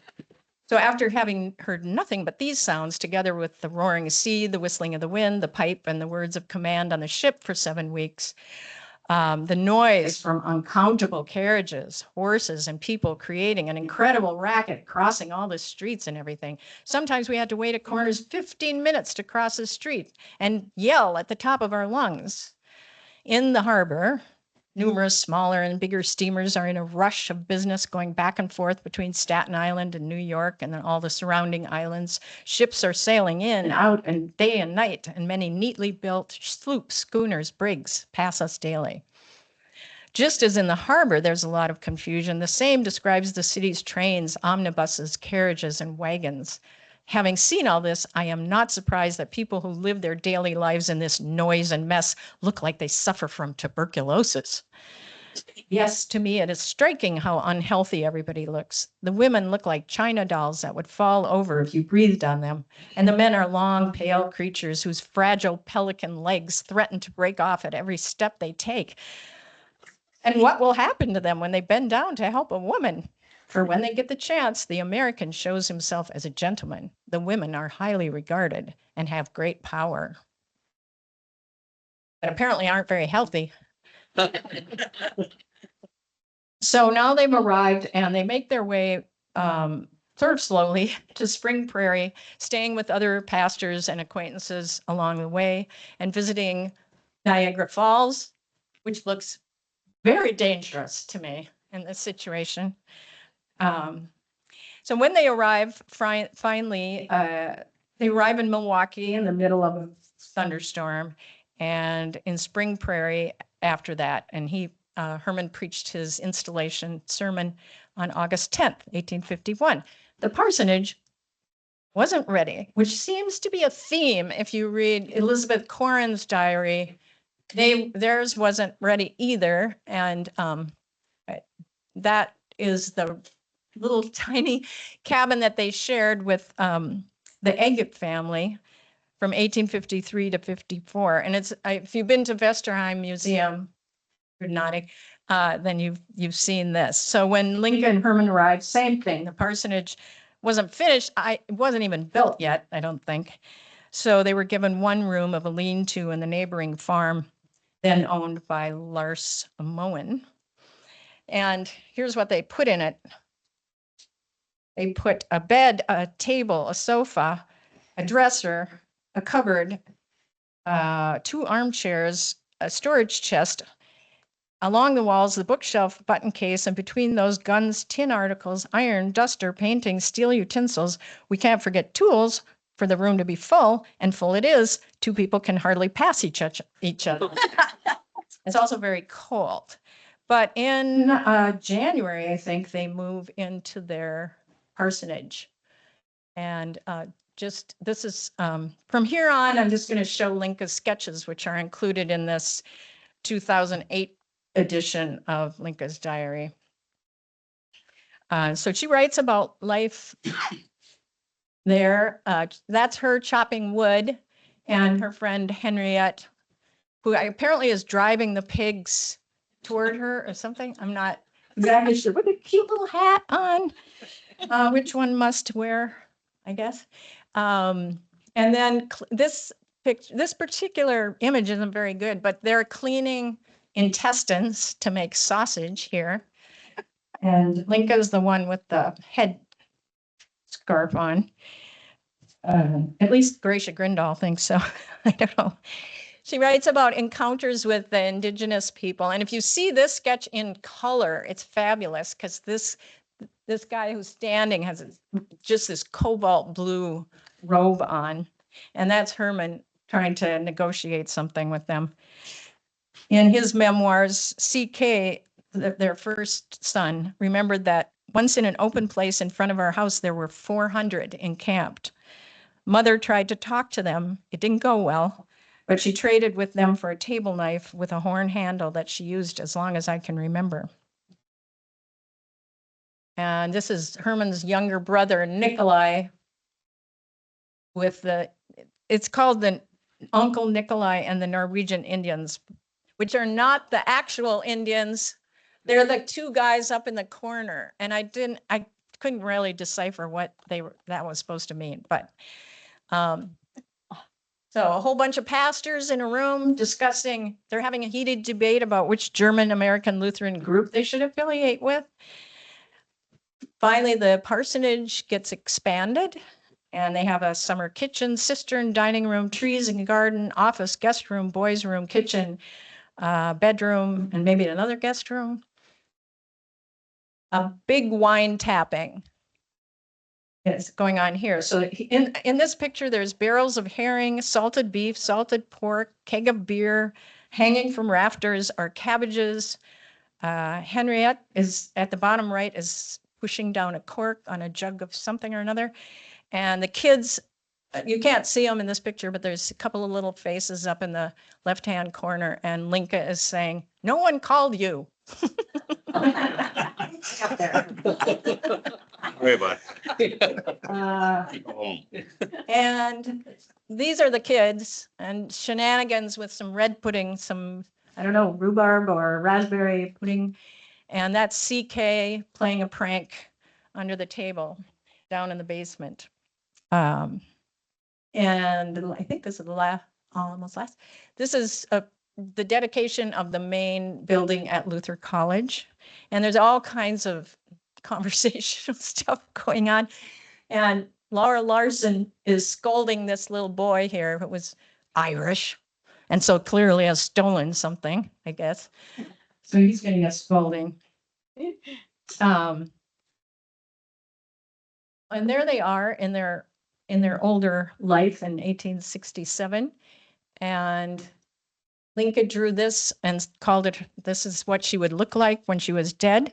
And she felt she was much more lively with her eyes open. So, yeah. And then this sketch is not in the book, but I went to Decorah and to Luther College and I looked through all the sketches and I just loved this one.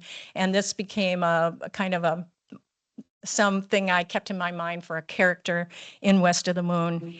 And so a lot of the diary ended up being very useful to me in this story, but it didn't go the way I expected. I expected to write about Linka, but then I came across these lines when I read, I think I have them here on the slide. Nope, maybe not. Maybe I do. Yeah. So on board the Columbus, Linka writes, "I went back downstairs again, bringing with me a pretty farmer girl, Margaret, whom Herman and I had thought about taking as our maid. I said that I knew she was alone and that she did not have anyone to support her. And if I could do her a favor by engaging her, then I would do it." Well, I read on wondering about this girl. Where did she come from? Why was she all alone? What did she think she was going to do when she got to America all by herself with no prospects? Where were her parents? And so on. And suddenly I was more interested in this girl than I was in my own great-great-grandmother. So since the diary did not give me answers to all my questions, I decided I would just make it up. I would make up a story for this girl. And I did, helped with all the unwinding yarn. I found so many wonderful stories. And I wonder if I have any picture. Well, I don't know what comes next here. Oh, I'm back. That's the surprise. That's a surprise for later. So the unwinding thread. And I do also want to mention this book. Also by Gracia Grindal, Unstoppable, Norwegian Pioneers Educate Their Daughters. And I wrote a whole bibliography that I was going to bring here as a handout for you, which I forgot at home. So maybe it can go on the website if you want to remember what all these books are. One of the first books I came across was Remedies and Rituals, Folk Medicine in Norway and the New Land by Kathleen Stucker. And this is a gem of a book. It's just it's full of fascinating things like how a common childhood ailment gave rise to the belief in changelings,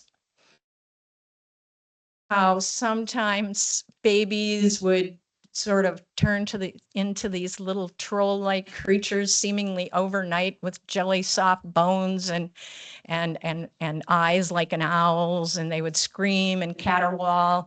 And the only explanation they could come up with was trolls. Trolls had switched the babies, right? And you ended up with the troll baby, and the troll had your nice baby. What happened to it?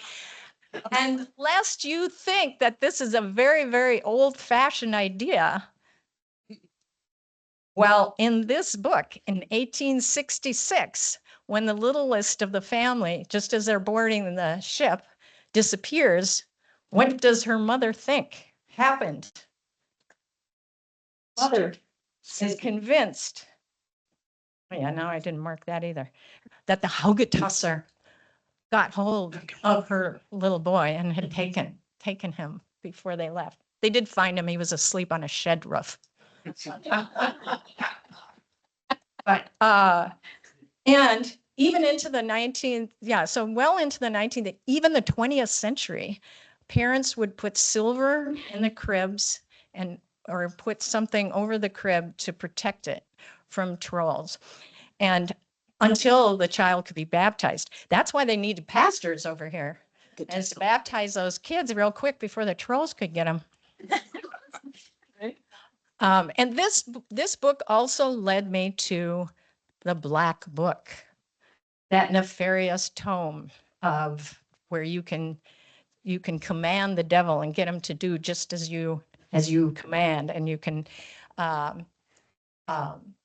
find lost goods. You can put a spell on someone.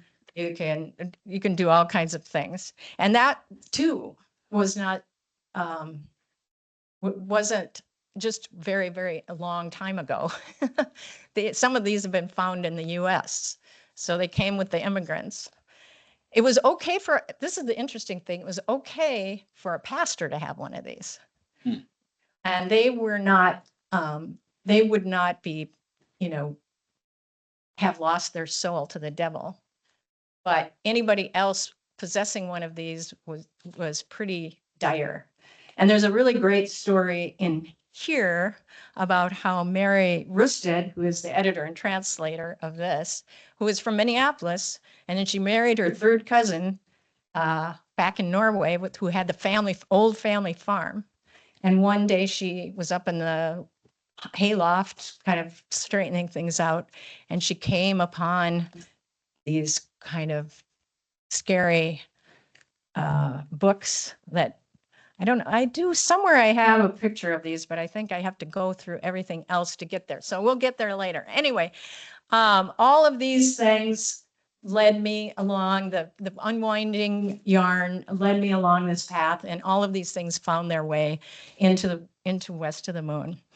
And then when finally it was published, I went to I was doing a book launch at, I think it was Wild Rumpus, and this very nice woman came up to me and introduced herself and said, "I'm the great-great-granddaughter of the maid your great-great-grandmother hired."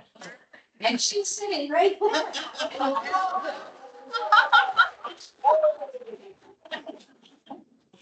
Sue Erickson. And so I'm so happy that you could be here today. And I just want to say that, and she gave me some pictures, some photos. So this is Margaret the maid, obviously grown up by this time and with a husband and a family of her own. and even a grandchild. So it was so wonderful to get that. And such is the amazing power of stories to link us to our past and bring us together in the present. So now is when I say, I have books for sale, but I do not. However, your favorite bookstore can, if they don't have it, would order it for you with pleasure. So I guess now we have time for questions. If there are any questions. Otherwise, I'm going to keep talking. Yeah. Is there a mic or do we need a mic? Oh, I see. You're the mic person. Oh, sure. Okay. No, it's a little black one. I'll just leave it around. So that. Yeah, Nay. Through that door into the. Just in case nobody asked me about my other books. That's the Remedies and Ritual one. There's the Changeling. There's the Black Book. Questions. These are the two books that I wrote before West of the Moon that were based on real people. Heart of a Samurai is about the first Japanese person to come to America, who was shipwrecked and picked up by an American whaling ship and made friends with the captain, was brought back to the US, was educated here, made his way back to Japan, and this poor, impoverished fisher boy became an advisor to the shogun and had a hand in shaping world events. And Shadow on the Mountain is about a real person, a guy, well, he wasn't young when I interviewed him, he was quite, he was like our age. But he got involved in the resistance in Norway during the German occupation as a young boy, 14 years old, and became a spy while he was still a teenager. It's a very exciting story. And that's him. And him in that time. Erling Storeston. And then it was published in Norway also. And I even had a copy of that in case somebody wanted to read it in Norwegian, but it's in my car. And so these are some of the other books that I've written, some novels for young readers and a mystery series based in northern Minnesota and picture books. Something for everyone. Okay, that's enough of that my plug for myself. All right, thank you so much.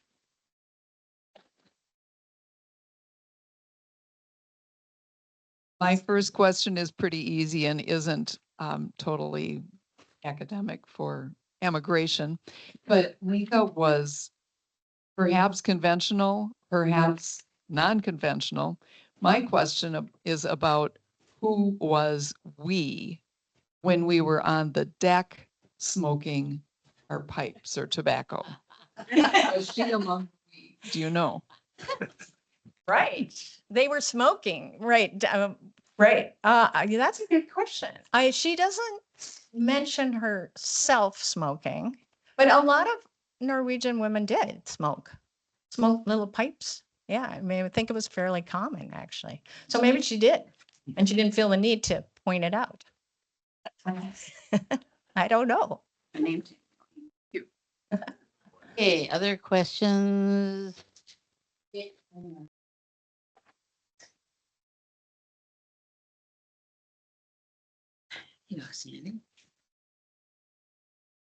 I'm just wondering if you had discovered Mary and if Mary had discovered you before or after you wrote West of the Moon? Because doesn't Margaret, isn't she kind of the inspiration for the whole West of the Moon?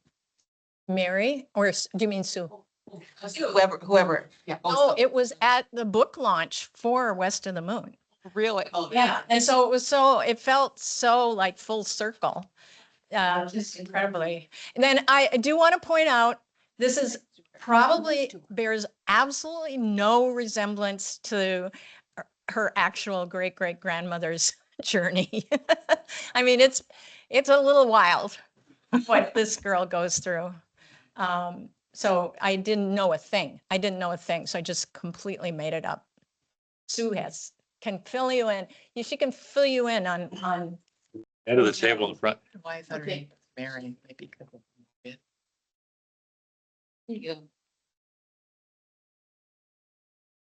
I can't remember exactly how we connected before that, but it had to be through the internet somehow, I think. I was doing family history, but the reason I like family history is I get a little bit of information and I say, I have to know more about that. That's that ball of yarn. Right, right. So my grandmother said Margaret had been sponsored by Herman Preuss. That's all we knew. And I matched up the immigration date that she left Telmark at the same time as they did, and that she was in Spring Prairie. That's all we knew. But I've always wondered, why was she all by herself? She had no one to take care of her, to sponsor her. She had no destination in mind. And she left a family of parents and 3 brothers behind in Telmark. Up in the mountains. I know they didn't have much. I found out later that her mother and her brothers did come and join her. So that makes me feel much better that she wasn't alone all the time, and that she did get married to a man who was a recent widow and had a baby. So I joke that she went from being a maid to another maid. He needed someone to take care of the baby. Yeah, well, a fair number of single women did immigrate because their prospects in Norway weren't good. There were a lot of them, and unless they married somebody who had a farm or they found a good position in the city as a maid usually, and maybe they felt like, if I'm going to be a maid, I might as well, go seek my fortune where there's possibly more opportunities. And also, I think Norway, had a really rigid class system, whereas the US, America was getting loose, was looser. So they might have more ability to step up. I was in Decorah when you did a book launch at a shop about the resistance fighter. And so we bought that book that night, and it was the beginning of my interest of Norway and World War II, because you wrote a wonderful, wonderful book. And I would highly suggest that. And I haven't kept up. We read West of the Moon, but and I read the one about the Japanese person, and I would highly suggest scouting out her books. Shadow on the Mountain, yes, is that one. Yeah, that was where I was first introduced to what you wrote. And great, great. Other questions? That was great. I'm earlier than I thought. If there aren't any other questions. Oh, I can keep talking. I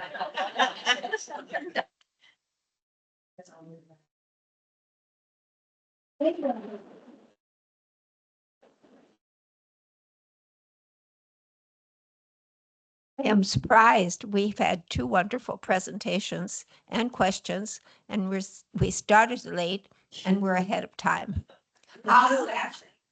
And I know that you all want to take time to look at the panels. So let's take time, and when Charlotte is ready, we'll call you for lunch. And I do know that it is a very special lunch today. It's not a light Norwegian lunch. Notice I left the word light off the agenda. So I will let her know we're ready. You can come up and look at the books, and you can talk individually to our presenters and find out about that. But please take your time to read the panels. Thank you. Steve Lincoln's drawing.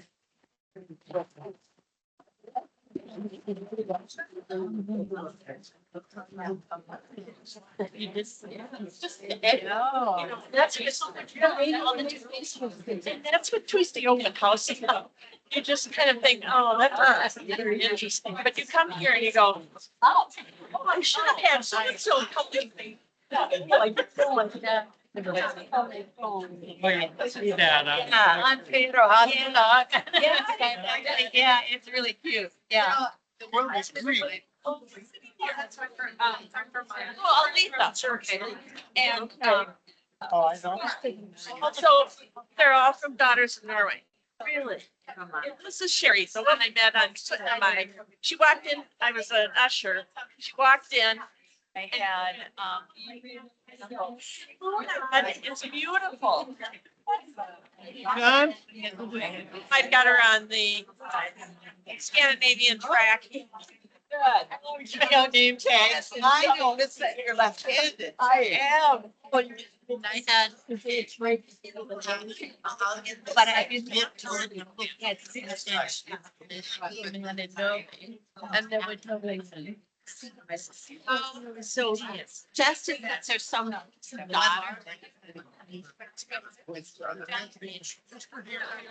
I think they should add some daughter stuff. Yeah. Okay, fine. Yes. I'm thinking there might have been, we might want to, it have to be a good one. I'm in between and don't. What? No. That was nice. And it was impressive. I all go in the table. We got Marilyn. First met. I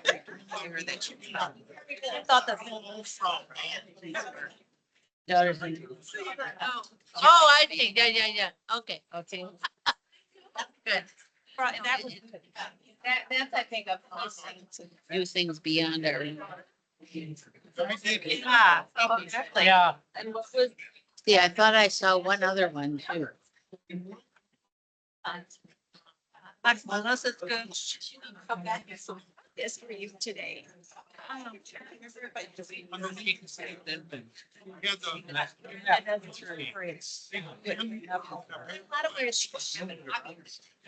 My uncle, sorry.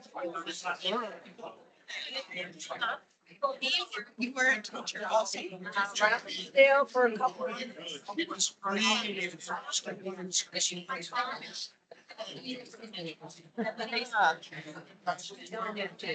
So, during the war, all the students have to be in the class. Anybody else? So you were at Maple. So in the evening. We'll see you again. Somebody else. Yeah. I had one. Yes. Folks, I also forgot to tell you, there is a bag sale at the back of the room. All the books you can put into that one of the bags for $5. And Mary Martin will be back there to help you. Yes, bring in a special. One more thing to do. Somebody's listening to but when I was thinking, very to be at the conference and saying, what really good tracks. So. Yeah. All with the Norwegian program here at Minnesota, or they know about you? Years and he sees it. Yeah. Yes, yeah. So I've actually left Norway now, and I'm down in Spring. The science years, yes. We do genealogy and collecting stories. And it's kind of thing to listen to Bergie because I connect so well to that. I'm not a genealogist. My eyes glaze over too with all of those details, but I'm guessing there are and I connect to stories. I probably don't think I can get back. Okay. Yeah, this is good. And then it's got the address for that. And she has just written a book, not what I really need for the going. The torturer from Street Teacher. It's those kind of things. My grandmother was a bit of Twice a year. but too shy to get published, but Married in. published. It's now adjusting. I haven't read all of her. recruited. He ended up being.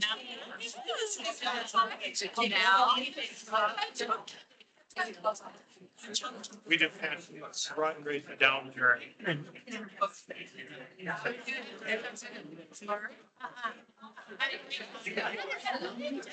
We're down to Spring Grove. Yeah. Present about Unstoppable. Yeah. Actually, on our website, the Giants website. We write under the name Mr. Holman. Yeah. Lori's a former Northwest Life developer in Calling of our source. And Chanel, the designer. I always bring my photos. I have it in my purse on, just leave it in my purse. Because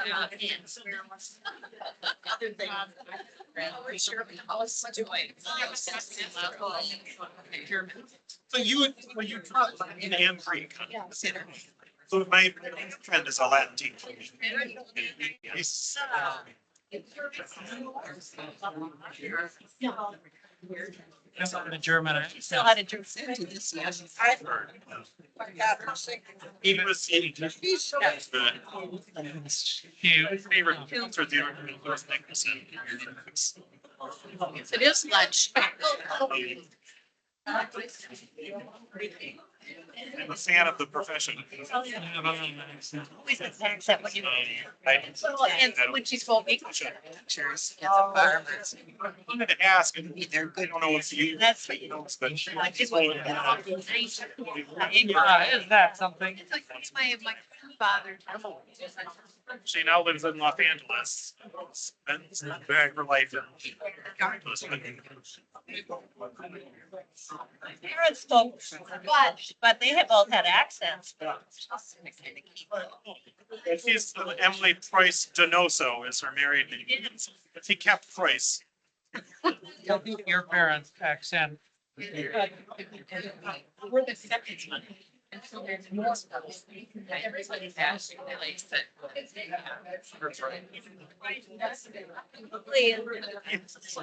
Another still, and That sounds right.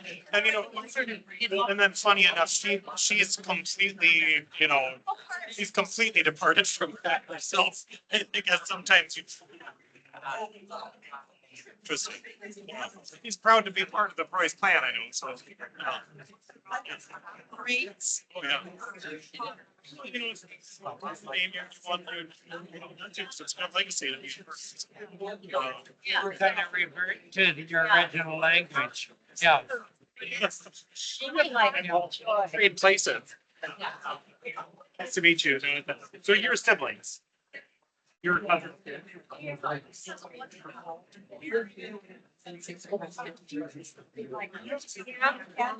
He's in Walking. Been married a great grandfather. Time I registered for it's messed with you or something, maybe there's just something stuck, because I know when I've been, since I've had anesthesia, I spoke her. And the reason I know it is All the nurses in Dakota would understand. because they were Norwegians, they laughed after one, it was just one of them that. Oh, yeah. Yeah, she said, you were speaking close enough. You were. Good luck.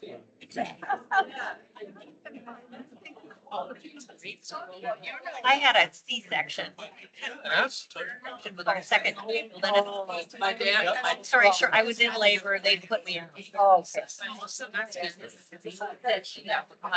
I don't know.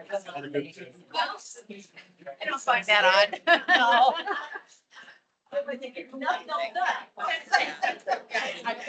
Such a long story because I was it wasn't four. And how six, where the story goes. One of my relatives was governor of Minnesota. And Ministers, those are the pastor and bishop. And then the. For, Luther Brothers. Well, that was so nice. You got to have that big picture. We were together. Stories into my confirmation pastor. The pastor said, Yeah, you have a "Here run are of these women ministry. Thought she was, you know, she's. That's your husband. Have a maid. Yeah, well, I mean, you know, they had to do it all. You didn't have it. You didn't have a chance. But my great grandmother was one of those people. Pastor. Housekeeper. Died. Handy. She was handy. That was it. Survived. You survived. But the sad part is we were treated. He had 3 more children, but when he died in the 50s, he was just given a home by his first wife, inherited the first. Literally kicked him. He joined us. That was his there. He had a grandma for you.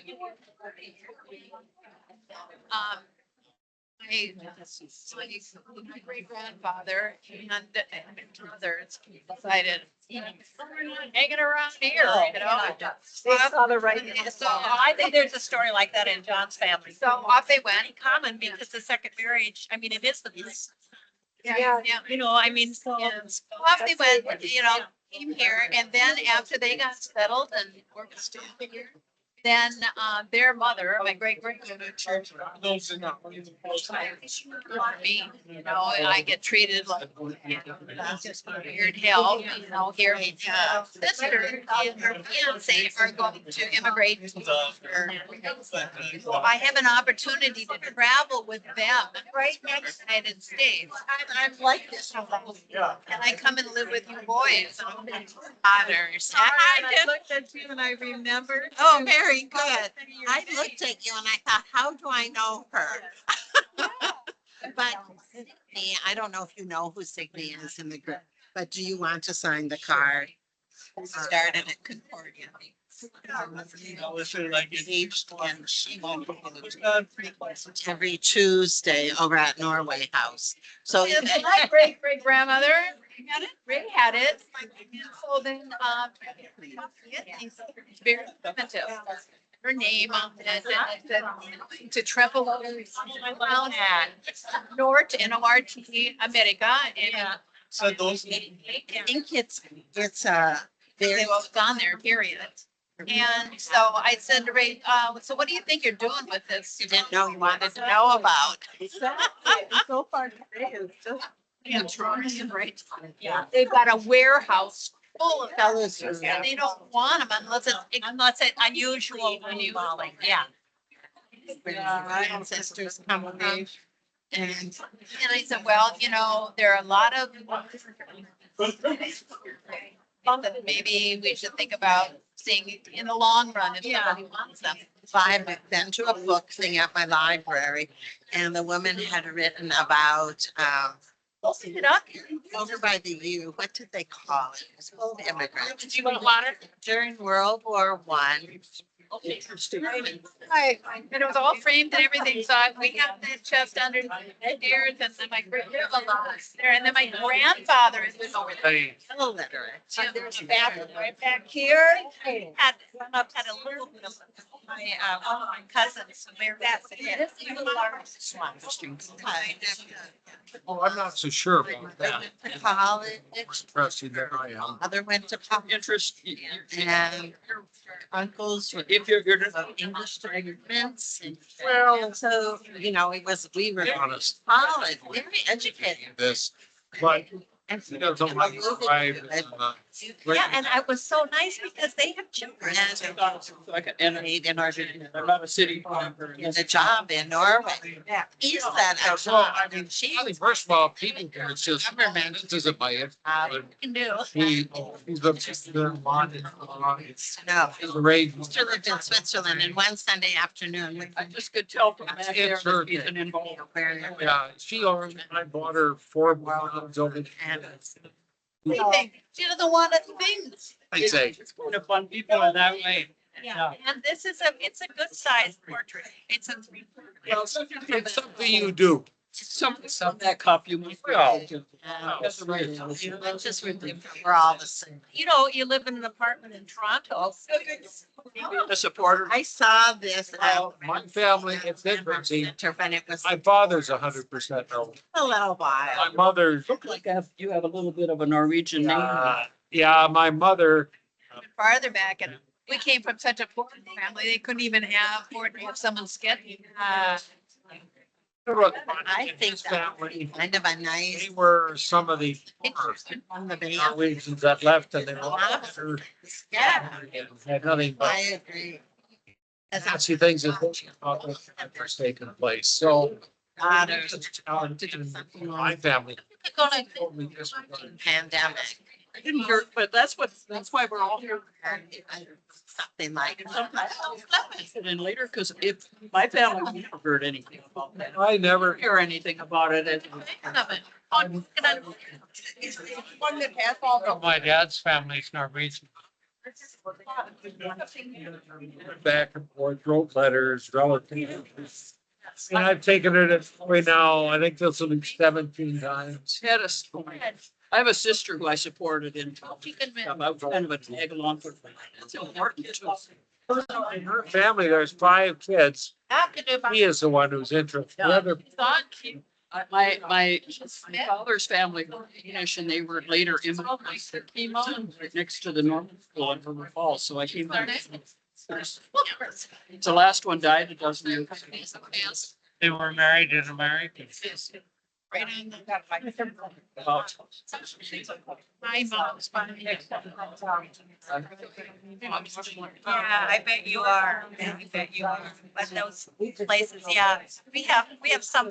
End of it. So I can appreciate people who donated to this project because it's so endless. Yeah. In fact, my mother's side of the family. Relatives, you ask her. Yeah, but see, I'm the only one in the family who's doing this. And so I don't care if it's in the workers and some. Worry about whether it has. At least I haven't thrown it away. It's her family. He's the only one interested. He had lists and You know, the next generation will have some. And so if You never know. nobody keeps, if our generation doesn't do something, we it have will be lost. 11 grandkids and lineage. But that doesn't mean they won't miss. Could be. You never know who's going to get this catch. Yeah. You never know. You know, at least you don't want it to be. Heaven. And in California. We have to care about it. You don't want it. I don't care. Yeah. So my aunt had come over 7 years ago. I started Look at it more like around Santa Cruz. Roy. Part of it with me is that I'm the single one of this generation. I had lots of single aunts and they settle next to a normal family. What do you do? We can read us. I know. We didn't live in it. Well, it was a town. But at that time it was about 50,000. So we had to go talk about the visa. I'm not going to. 10 months. I'm doing genealogy. I can tell you back to the 1800s. I can too, because I have what other people have done. I don't do genealogy myself. I'm just recording that particular generation. She can tell you because she's researched it. And I've been on many trips to Norway where I sat while she went through libraries and churches. I belong to the big Talong that Marilyn Sorensen is the genealogist for. Okay. So I'm well acquainted. Oh, yeah. I helped her with a couple of projects. Some of the same. Well, House tonight, or am I sleeping at mom's? everybody has hobbies. Yeah, that's okay. And what you're interested in doing. Yeah, like I said, it's not that I dislike anyone here. It's not, I'm not interested, so, They have been observing you as a couple and I think you're interesting. My grandmother. Yeah, I came 35. in Ness playing soccer and playing. Problem, I'm afraid, these days. Sitting over here. So now I've got this next. And then she come up. Is it gonna come yet? How they gonna ask me a list of the. Yeah. And then I'm sure they're all. There's all family names in Norway. And So we're serving this. you wrote about that. Some kind of cook names. Even that. Very for my. The name of the good. Oh, good. It's also online. I talked about. The author is named R.G.E. That is. And the Norse some, region farming. It's in about a dozen volumes. It's ready. And I wanted to just announce that you should start over at that side. So go towards the coffee, pick up your plate, come on this way. Okay. And I've got meatballs and gravy, mashed Would be the wrong side. vegetable, and then there's a pasta salad, some veggies over there, onions. So, and then cookies for dessert. So I'll lead in the table prayer and Hot snacks. you'll be excused by Marilyn. So no running ahead of everybody. Wait to be called. And so if I can have a little bit of a peace and quiet, we'll start the table of prayer. Peace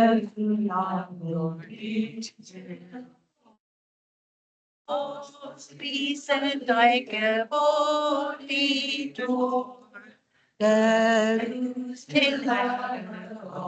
till gone. Så får vi med now.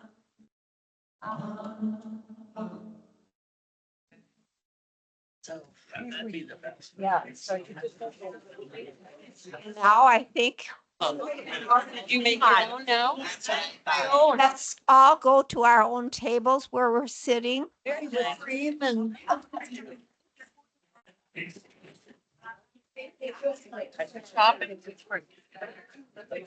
Yes. It last. Yeah.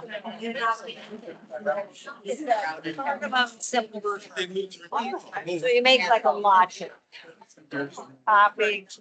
And you use it. Yeah. That one, I think I'm gonna go through twice. It's fancy. I think it's going to have to be when people are ready. On the side of the room. Start with the table on the. That table, and the next. Table. You get to go first. Like table at a time. We're gonna find this. I think we're.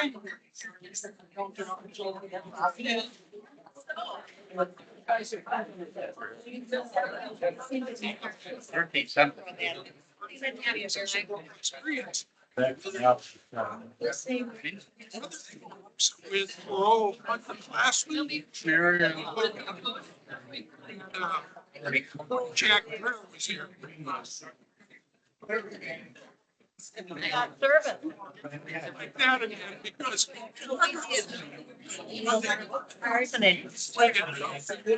Two every day. Not this year. Seating. What's the thing? They were Senior groups. So.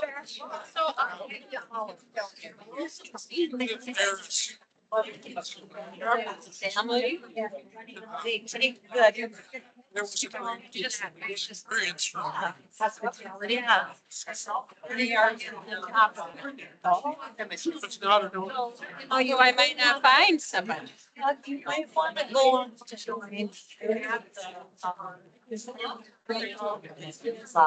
Well, I have to reach out to this. Learn about. That's. My work. Yeah. Started as a student.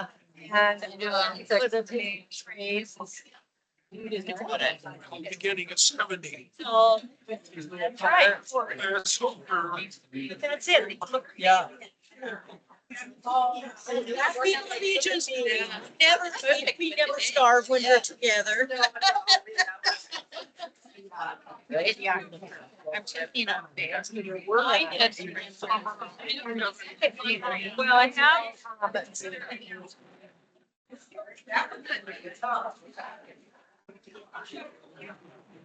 Well, I guess we chose the right table. Suppose we did. No, I don't. I done missed that. Just looking at it, I So- where that is. I don't know about you, but.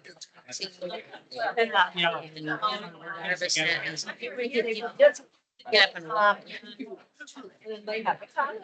That's, Right, so- One, a lot of agreement. Street.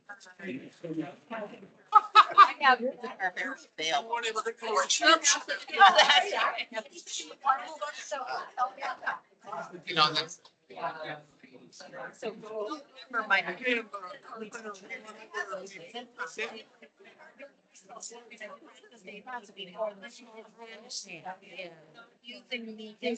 I decided to do that. I'm looking at. where this shit went to. And it was gonna take the. That was thinking.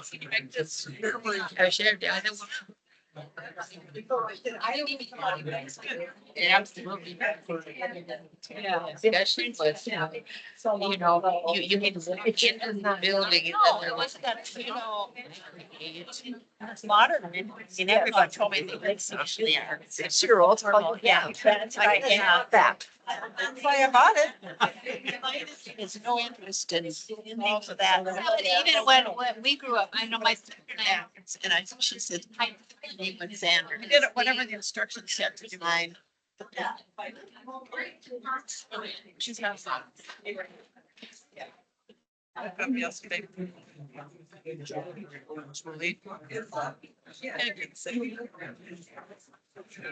Hey, Don. Mess around in that. Well, I'll let you know. Sorry. Could we get? It's a nice game. You have the traditional Norwegian lunch. You are all. I'm, you know,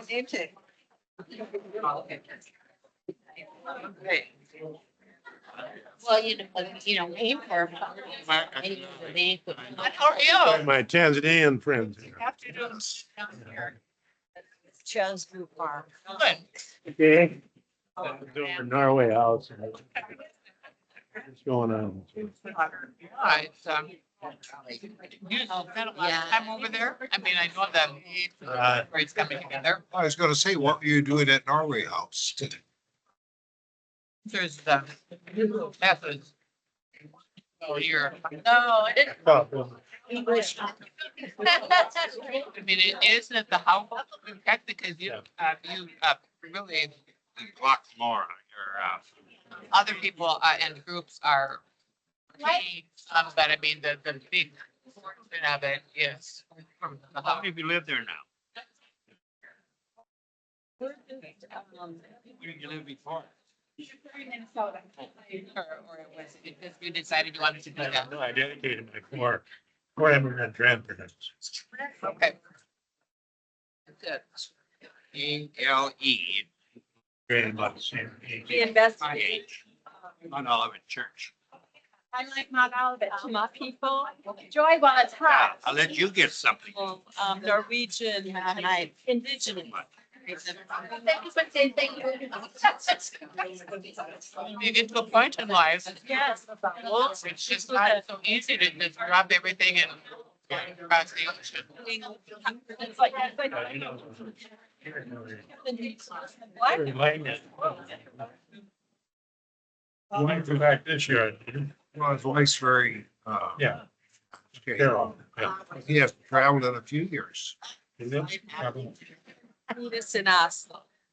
And then, second great grandmother. Found out as I've connected with the family. Because she works for her, so we can travel on the Brothers. And then we'll meet up with them and then drive. It is a 6-hour drive. I thought we could stay on the. Indiana is still one of the biggest. The film that you, I was over at St. Thomas the other day, video when he was somebody like the. I didn't notice that. Did you tell? Jesuit. It's really. It wasn't the Oslo people. All alone. Very. So. Have the ski meeting. Yeah. Have the ski meeting. Wait a Who's the upper college?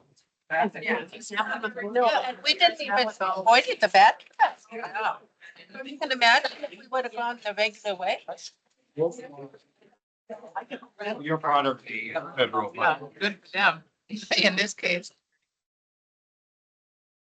That's why when I got off, there's Some people pay to go. backed up and I.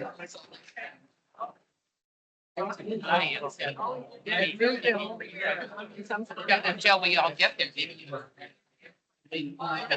good idea, yeah.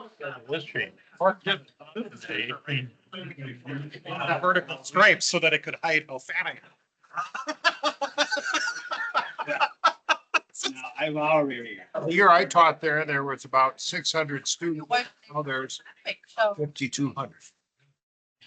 There, when I got on the rep, it was almost impossible to get there. So do you have a running tally of how many you've sponsored? Is it? We've done 10 a year, some of the same ones. They've been real good about. People can send back pictures of this. No,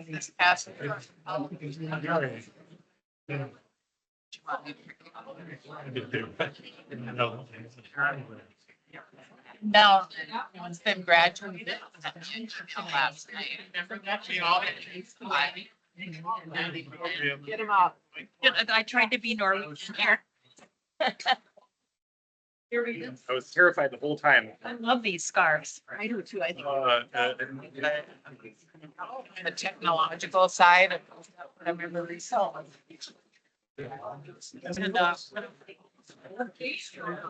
it's late, yeah. So, but yeah, we have a really big, I mean, It's the old convenience. We don't. I go to every town. Know that I'm. But like, if I'm abroad. Yeah, it's always fun to different stuff in each. But I don't get my phone service in this country. How am I supposed to tell you? Stiffer. You have to deal with that one. Seminary. We buy The plane ticket. Almost went out of business here 10 years ago. It was, there were getting to be so many pastors It would make a. having trouble from Haiti, but from the whole Senate. And, you know, pastors were resistant to go to the rural areas. So they were just, they cut back on their classes. The thing that really kept them going were the volunteer ministers from here that went to talk. Oh, they still have a theology. Have a museum. In Tanzania, it's silly to go into villages, because that's mostly what. Maybe we're taking over. So last time. It's early on. I don't know if it's still true. Yes, I can. I'm shaky. I've been, and that's what they thought you needed, so. It's early. Early days. It's may change now, but a lot of them started that way. As Tom Hanson, Pastor Tom. She has. They don't know what. He had. Yeah. Yeah, believe. Yeah. She had signed the papers that when they were. All the way. Next week. So. My mom was passing around today. Announced to the class. I don't know. I don't like seven. Doesn't happen very. Just one or two classes. Bob, so I have to make my way. Stick way. Tomorrow I've got. He said, before it was, he was Franklin. Did you have your? Down there, so. Have we called the last Yeah, year? no, but I'm telling her that I want to have a thing in our Ola and Herrick. Gave, Makes for sure. Yeah, yours should have been up on the ball, but it's missing. Right now, but it's Maybe not. board. Go back. Chairmanship of the board to the chancellor of the university. So I would be on their board, but Yeah. On some people said, I saw the paper. Of course, they never let her write. We did our part. We did. it should be.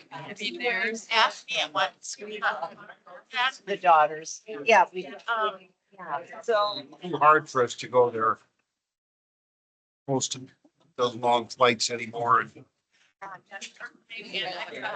Every day, they pay too much to. Yeah, how they do this in camp. It's not, no, an hour when I don't want to go, if I see one there, and I follow it, I type with one hand, so I'm very. When you get toys out. I know how to read them, right? No, I'm just fine. It's 24-hour flights, not supposed to take it.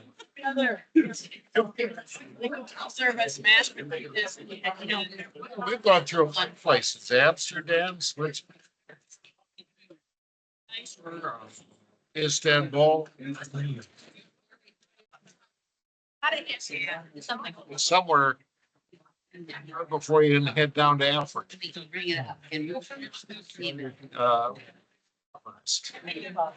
Reach community. So I used to go, I didn't grow up here for like a few years in Minnesota and then, so I was. It's usually about a 20 My grandma.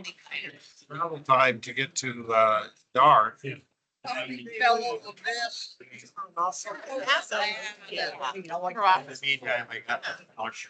Have a big thought. My group though. Right. That was too bad. So then you had to go to church if you wanted. You stop at Kilimanjaro. Kilimanjaro. Yeah. Up there. Yeah. Some of them have. The lake. Science.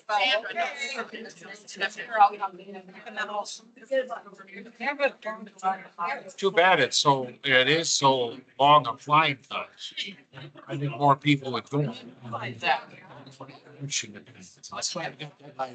You need one Saturday I weekend. think a lot of the people that started things are kind of like Gary or like I am, that their years are kind of.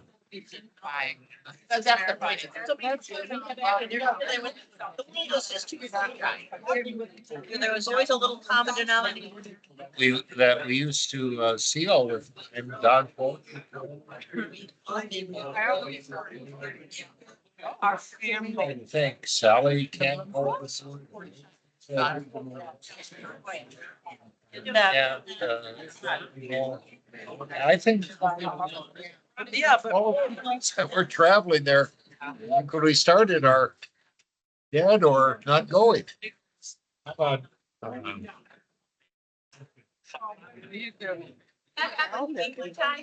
grandkids, they did. Roger. For a live, you went. Roger? But He's to go anymore. He's moved to Arizona. And then sometimes you get into the feeling what's in the ground. At least 10, dear. We don't, it's not that long ago, but Good night. so fast. That's right. Well, I kind of was thinking, let's see, it's 5 years back to.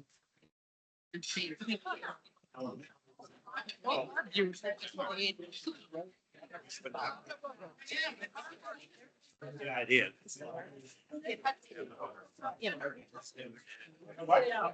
Fast shot. We must have started, I mean, free issues must have come on.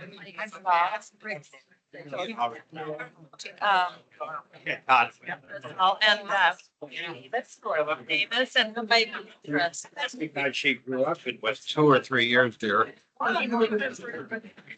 January. I didn't realize at this point that some, the And, answer from the university always, stayed with us and I to Gary thinking maybe he'd want to meet him and chat with him or whatever. And We're talking. point. I was so bad. No, but I'm saying his daughter's. Said he couldn't hold anything and bring her somewhere To the last. scared and. Yeah. I think. Year and a half. What did your father, what did? Most artists, people, it's a ring of hope, even in the dark. Not in. She wasn't inspiring. Needed. Amy. Exactly. Oxford. Yeah, I'm gonna put on the schedule. What do you think of that?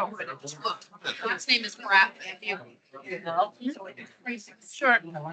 These guys walking. God's name. The lady that would drive you nuts when she said. No, that no one knows. You do it. Right. If dropped out, you don't see him anywhere, so I wondered. Of course, they were older than us, so they're probably. I had, so I think you did do something today. You see the sad in if You know, Frenzy, because he's often anymore. If I go to the BKB meeting, They were, and they. All of that here. I do. thinking where, What did they did? what? And by young, I'm talking 60. I bet they're really getting it up there, aren't they? We were in the saunas and they were sort of, yeah, saunas, they kind of. And so I gave them to the Danish Museum. So if you. I was gonna.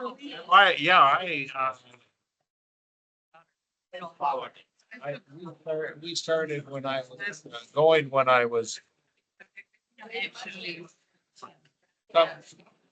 The first time I went was. That's when we taught at the university. 2000 then. Actually. Not yet. Work has gone into. Daughter Jerry. It's our.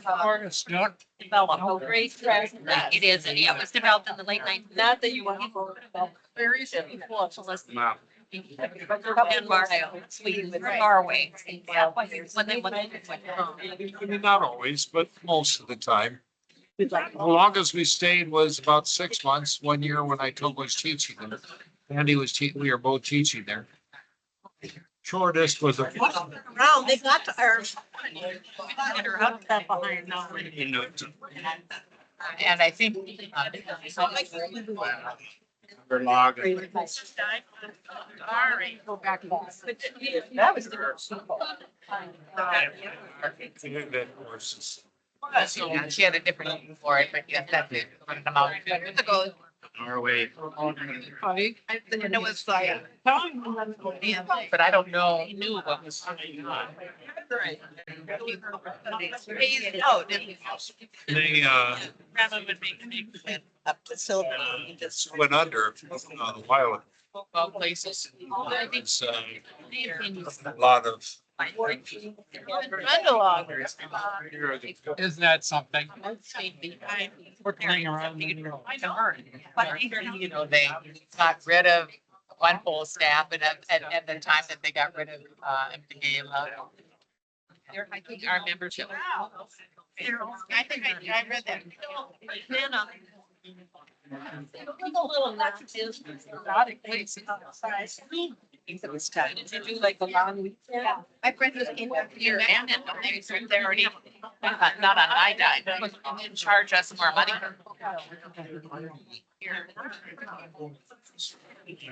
He got sick My point is, and,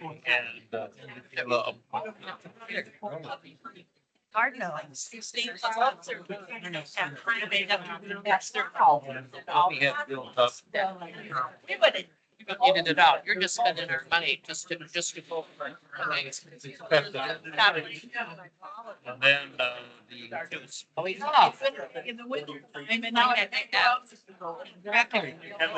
Oh, they were build a science. They really wanted to milk money out of the university, so they started a building. They were borrowing money for this building. He told me that they always do. Non-existent building. That's a boutique. Pockets. Time for.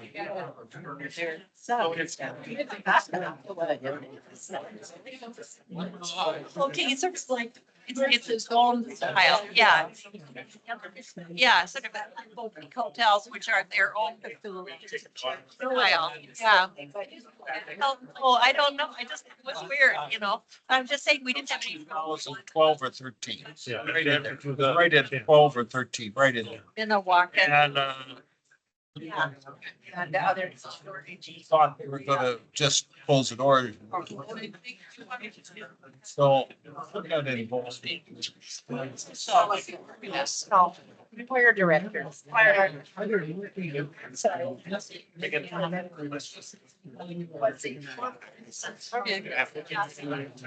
It's fine. It's in our show. University and then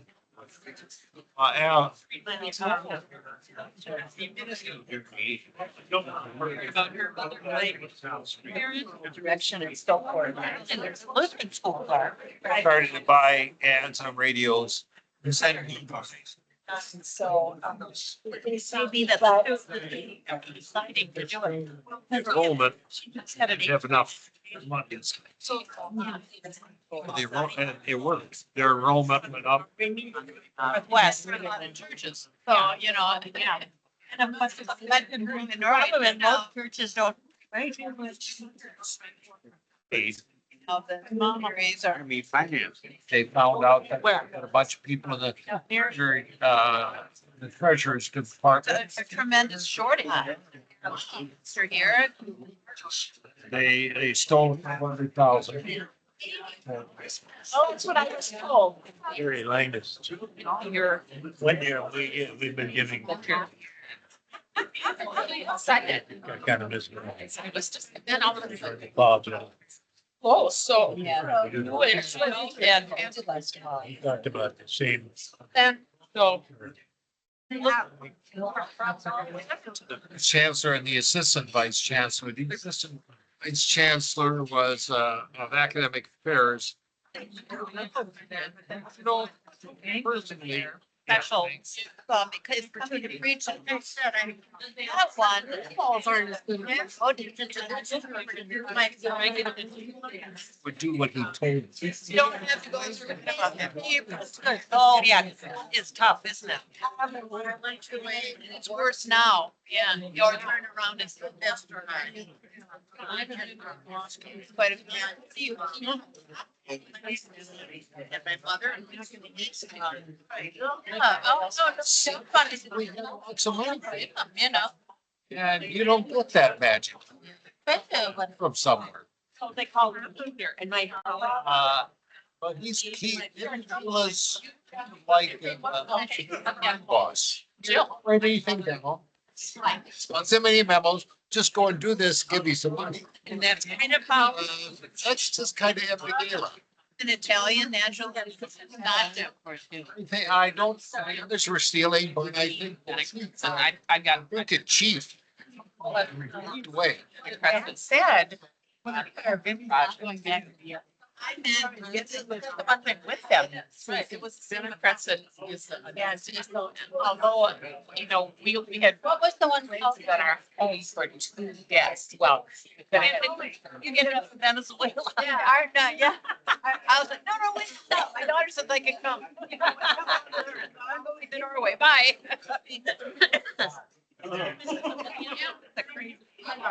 Just now down the road. And, I mean, that's because that's. Sure. I mean, and he's nice and I friendly. didn't want him staying at my house. And then, right, two nights. One of the ones at the diocese and quit sending money to the diocese. Money to the diocese. He so often diverted parts of it. Oh, but that. Trips and- Time she wouldn't have been there. It's. It is now that the need there. I don't, I really don't. Time. I think by the end, he realized. Abigail was very. I think. Realize that, because he was very charming guy. One time. Anyway. Anyway, they have a new bishop there.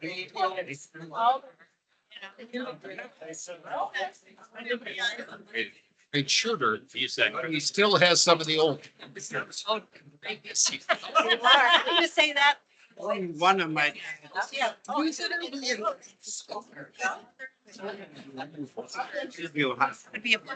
The new vice chancellor was the head of the anti-corruption bureau. And Tanzania.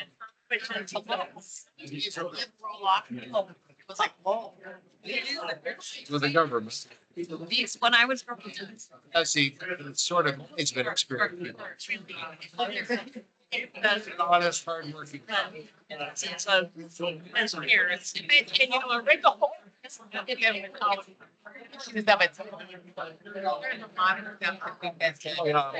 We've had theft and arrested people, and we've got a big audit going on to get some more and. It's a wonder that you. So it's in Carson. The one time my mother, or did we? When I stand there. Another storm, she'd say.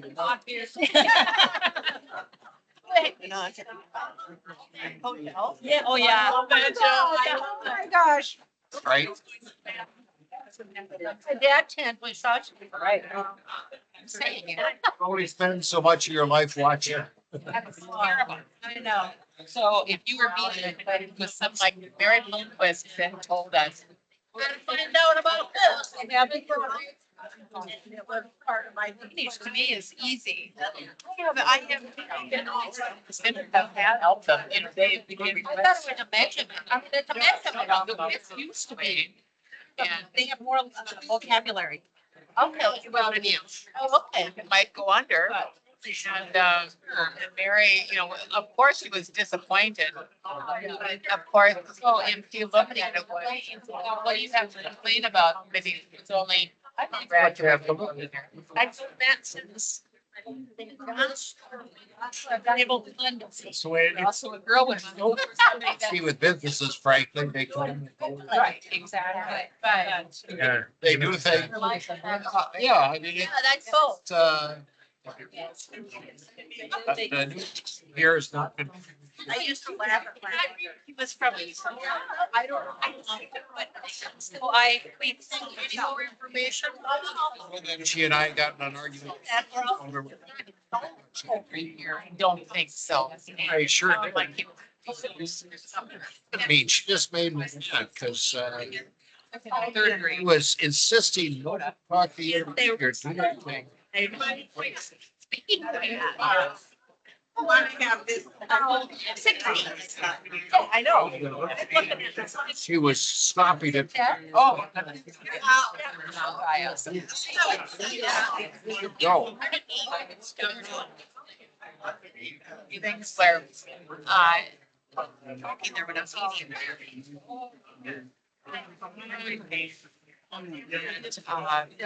For years, there were, and so. Like they're 80. This movie, I got it on 85, and it was I volunteered. No, it's not. The other one is asking. And,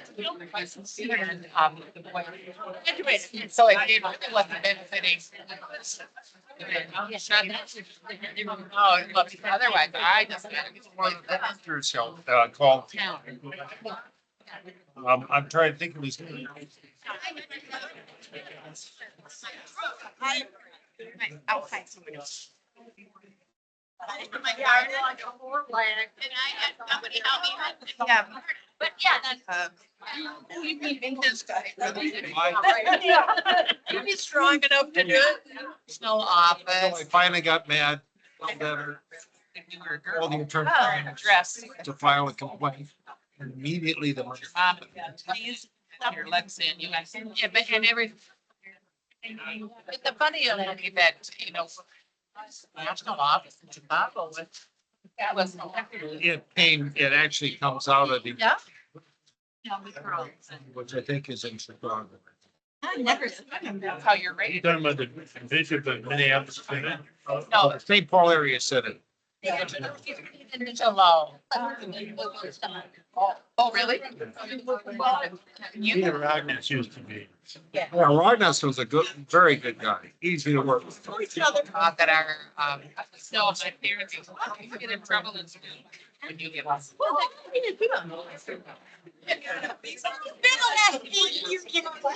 my dad would find out even before he got home.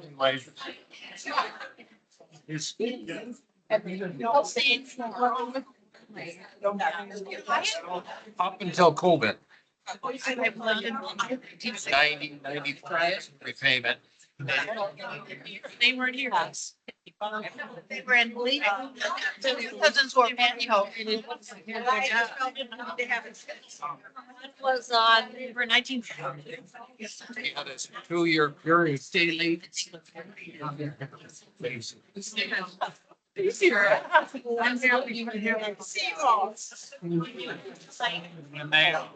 Crops were stopped trading crops, so there wasn't much income. Really messed everything up. Yeah, that was our experience. One's had a cell phone and they were walking. Have the same experience. Yeah. It's this year. It's time to not. Yeah. Say we probably lost half. Yeah, and there's. In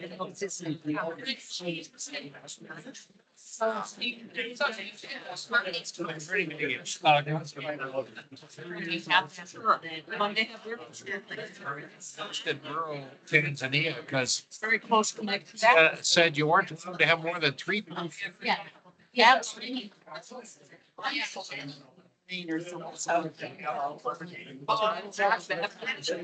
All the churches. And Even over in. were shut down for crops. Oh. It was the neighboring country. When you watch. Tanzania they did recognize COVID. Extra check. No good. Tell them. Yeah. Royal, the same thing. I take this. Was there during the. It's a continuing. We had about 95. But, so you have. Yeah. Should have been expensive. I'm in a con. That's nice. 70th. I know, I think she. And. It's our result, good or bad. I just want to ask you. So what things happen in the United States sooner? So. If 2030. I just had a car full of them. Yeah. In time. Even like, and then you put outdoor. I thought it was his face. Well, of course, look at what happened here in Minnesota. $50 million flood. That's what I did. Up in the university, and that looked very small. Oh, yeah.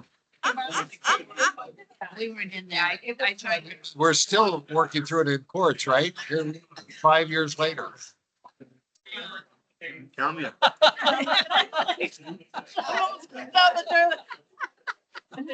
worry, you're scared. That's far, I got him.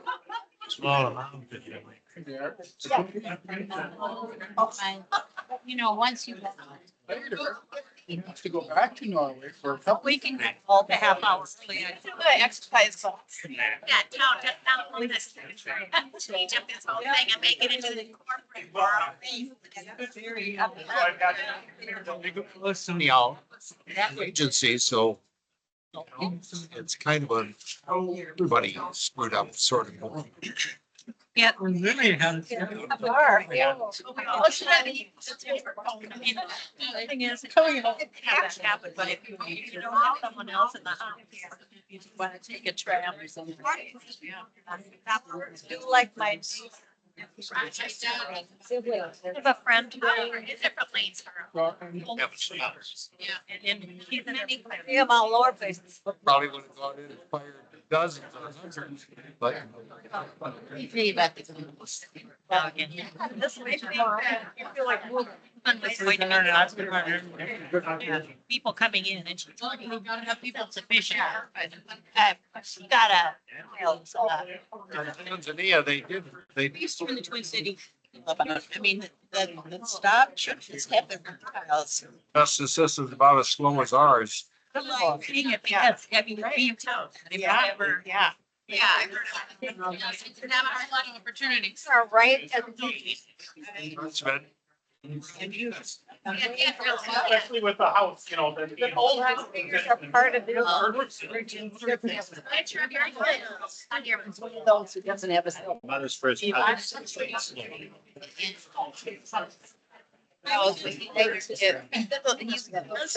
and now he does a lot of long.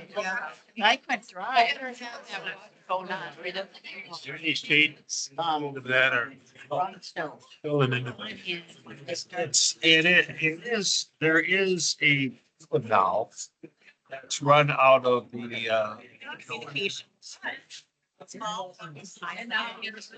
by, We're telling the Romans, it's like, I was just having the same. they have 4 colleges now, I can't remember. these lizards. and then these universities.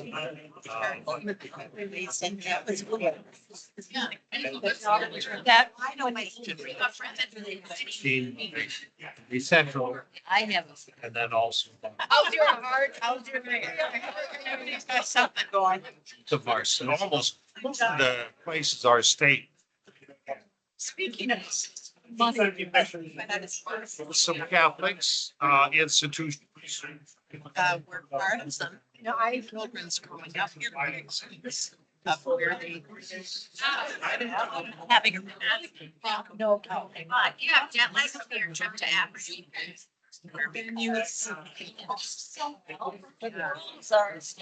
well, you know, with my sister and I went, we. Program. Yes.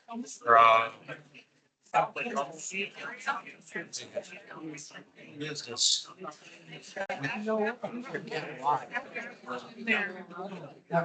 we were there, one for me. A little Catholic tradition. Trying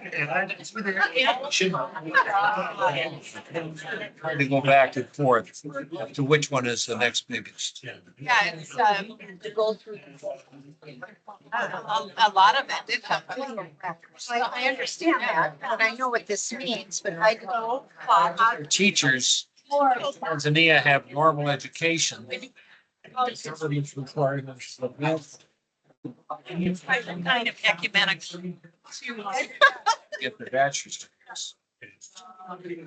It's coming to the. You know, I mean, just like, no, you don't have to, to me, it was like, oh, you kind of. That's right, and for people who are still. Steve was wrong. I did those really big boy to do with the party. Well, we sang more too. I don't, I'm not sure she has it.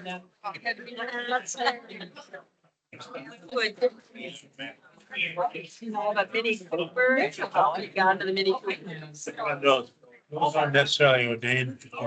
That's why I love the whole coat. So they're trying to make them all for.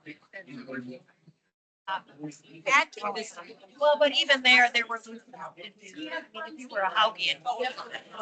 And then the church will have. Immigration. Oh. Points are generally not. Sure, I gotta. Or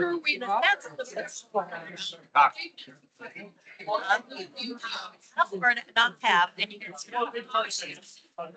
Gross enough.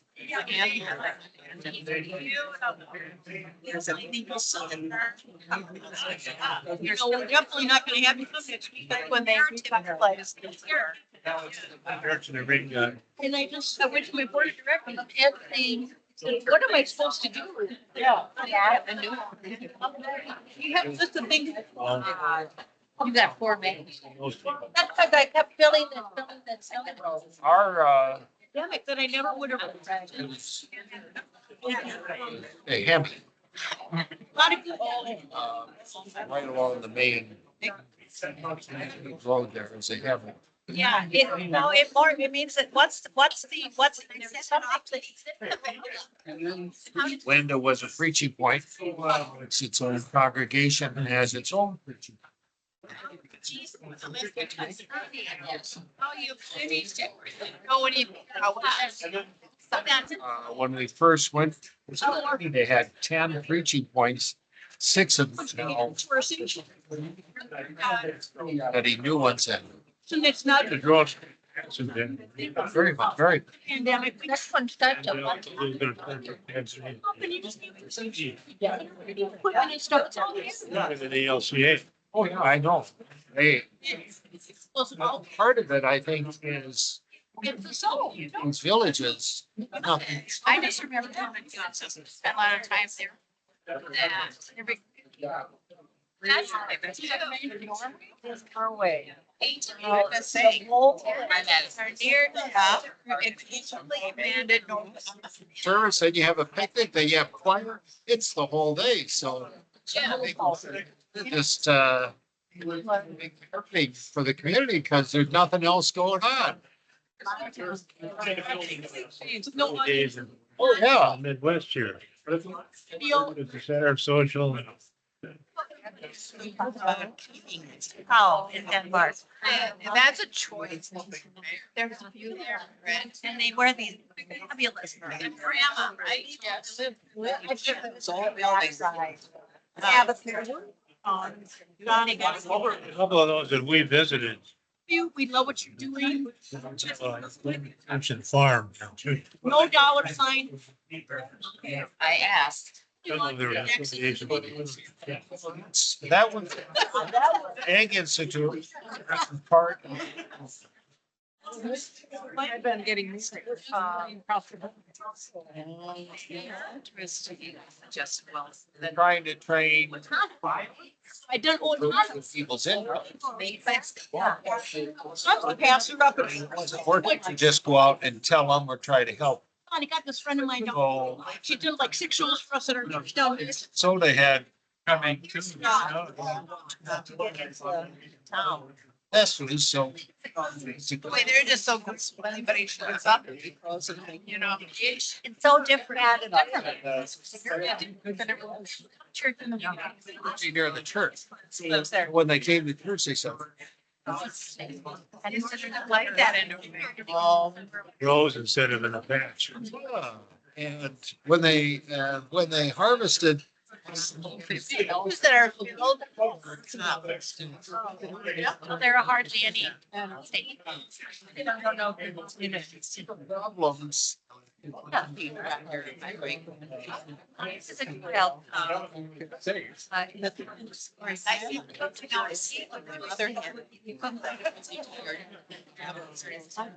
came back, I just. Take a chance, because what if it doesn't work? So I went. Officers there. Yeah, so they're slow and. Literally. Over here might say, well, I'll try that on. See what it does. Oh, yeah. They have 4 acres From the neighbors all over the place. and they need all 4, they're gonna starve.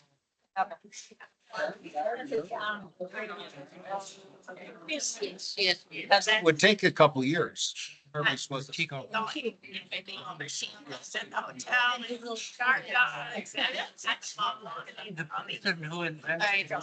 Granddaughter just. Kind of served its purpose. Yeah. It's going back.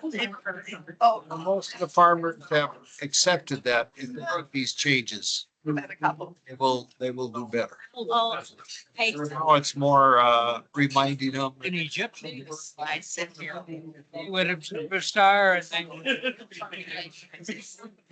they record of it. Which is the right fertilizer? I use this, so. Remember, My daughter's husband, through the rural areas, they moved. And now we're down the position of it. I think it was intermittent. Yep. There wasn't any rows or, just or. You should just walk out and they just scatter the seed. What group? Rid of. Yeah. I have to say, it's not The tallest one. apparent to me. You put them in a row She just has 3. and space them out, that you'll have more. It seems to me like you're wasting all this space. You know, like, When they grow up in a farm, books. the ways they are reverting back to smaller roads. So we. Remember the old corn roads? And this was, was in, 1800s. One more book of my. Semi. Spaces. Yeah. Was choosing one that But everyone. I suppose but you use more chemicals. It's not in. Yeah, yeah. So you really. It's like, it's even amongst themselves. A number have, nobody. I don't. Particularly soybeans and corn. Or those are two big crops. Well, yeah, after here, Used to clean. it's maize and, I think on TV and then. go out and to be spinach. There are a couple of staples. Mainly maize, a mush made of maize, a little spinach then to kind of, I think, maize and spinach makes a pro. Oh, it's, he's in a position. In a society like that, they're not used to changing anything, so mindset of something new. It's, the mindset is that's dangerous, you don't. The funds for food, but I was lucky enough on that. Yeah, well, there's that too. There was Ungu. Look at how things were. Where was Ungus? Yeah, yeah. In a lot of these villages, we still find. Mother. Ideas. I found a phone down in the Oslo room. Is somebody missing a phone? Have you been to the Oslo room this morning? Hey, the government will tell you everyone can be free. That's bullshit. Go to a village. You'll Got a find- blue OtterBox case and a picture of a man holding a poster as the lock screen. So if this is anyone's phone, I've got it now. She's trying to guess the code as we. Yeah. Figure it out. Putting years down. Have the other speaker speak first. Please. Our birthdays. Doesn't matter. Sure, that's. Starting early, I guess. Here's to make you feel. Just a number anyway. And something really is gonna hit you. Pastor Jill and Murray. Yeah, I would. Oh. Log, so. What? An hour at Flare Log. You have an hour speech at Flare Log? Yes. And it's. Yeah. I wasn't part of it either. But they were, you can cover it. That's not. Just coming back. I'll be going back to Egyptian and Roman. It's too much multi-tax inside the trees. So they could sell them at Christmas and make money so they could have. That's right. Yeah. Old. I after just getting them back.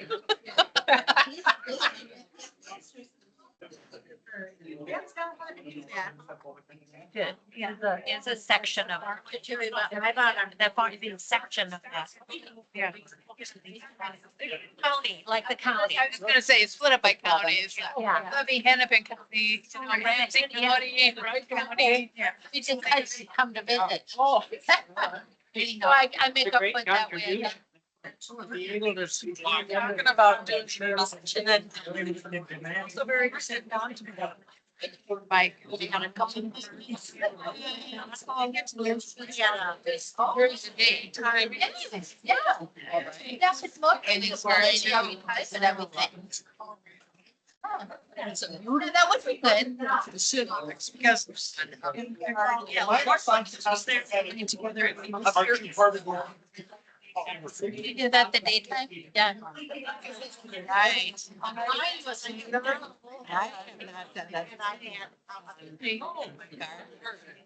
And joint meeting. They used to have individual logs. They're just starting. Right. Because when we. There would be 200. And they go. Think they should. I mean, you know. The 2-year-old. Anya, and it caught on with everybody. And Anya and Papa. So great. So great that she didn't. Now this is the Oh.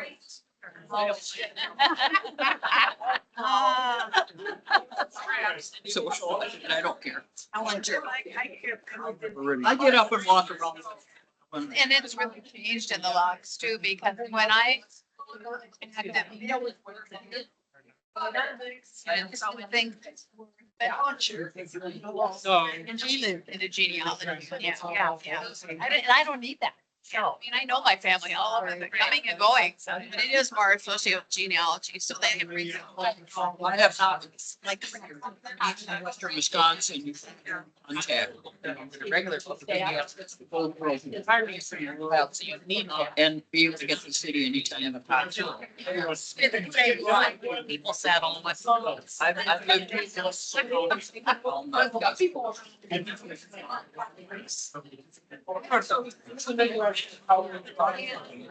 Making like to that. Or, well, my mom would always use me as a clock. See what I do. Your colleague, yeah. Yeah. No. Me too, I'm gonna say the same now. No, because otherwise I did these go. Associated with George. He did that later. Let's go. There was a meeting, so my mom had trouble walking, the meeting out Bradley. And the in the machine, in the. So serious. It was in the 1980s. Women can do it too. And it wasn't. No. Yeah. My children, yeah. I have connected with just a small number of women. I mean, that's the basics. Those are the basics for quite a few different things. That's cheating. Here, John. It's not Norwegian, no, but we'll let a man fall. I love it. Maybe not everybody. Everybody is cute. Have a birthday coming up. Just Ari came. I saw the emerald. I thought maybe. Oh, no. Some of the sites.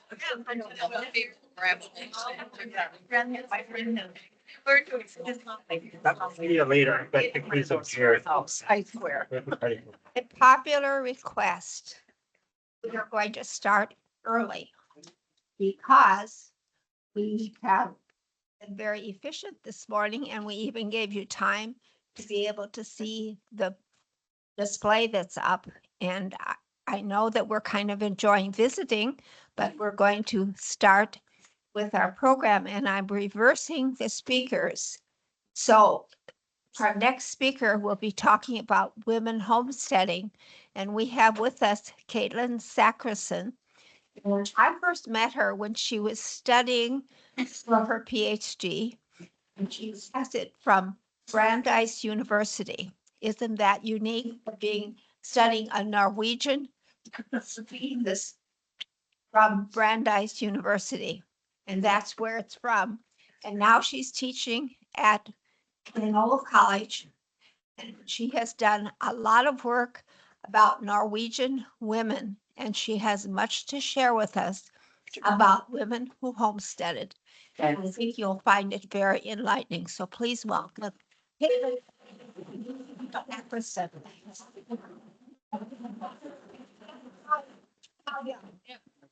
We've heard from her before.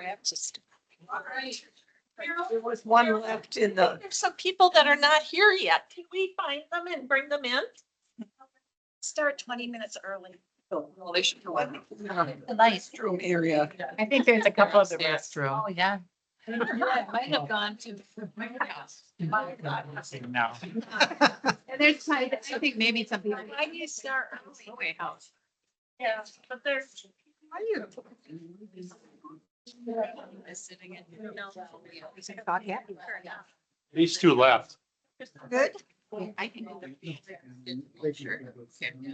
Meatballs.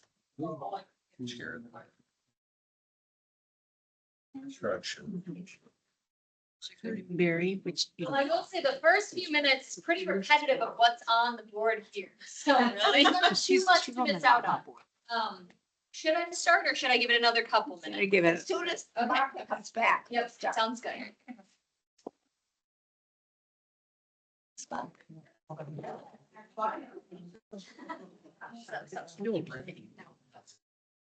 Because we have stuff. And probably things going on in our house. So, yeah, but, the program is gonna start at 1:00 from here. It's a shop over there. They're gonna be back here till the, but. That. Things like that. I noticed you refused to marry him.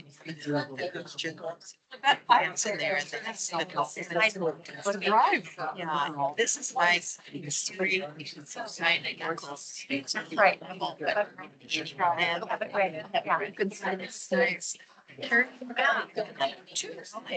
They still mess somebody, but I do a little. No, that's true. Lot of work. Yeah, it's older. It'll be Russian. Yeah, it's fun. And then this is some. I was very nice. You know, when you call them, they got that room. And we use it for creative. I don't know how it's. Well, that makes sense.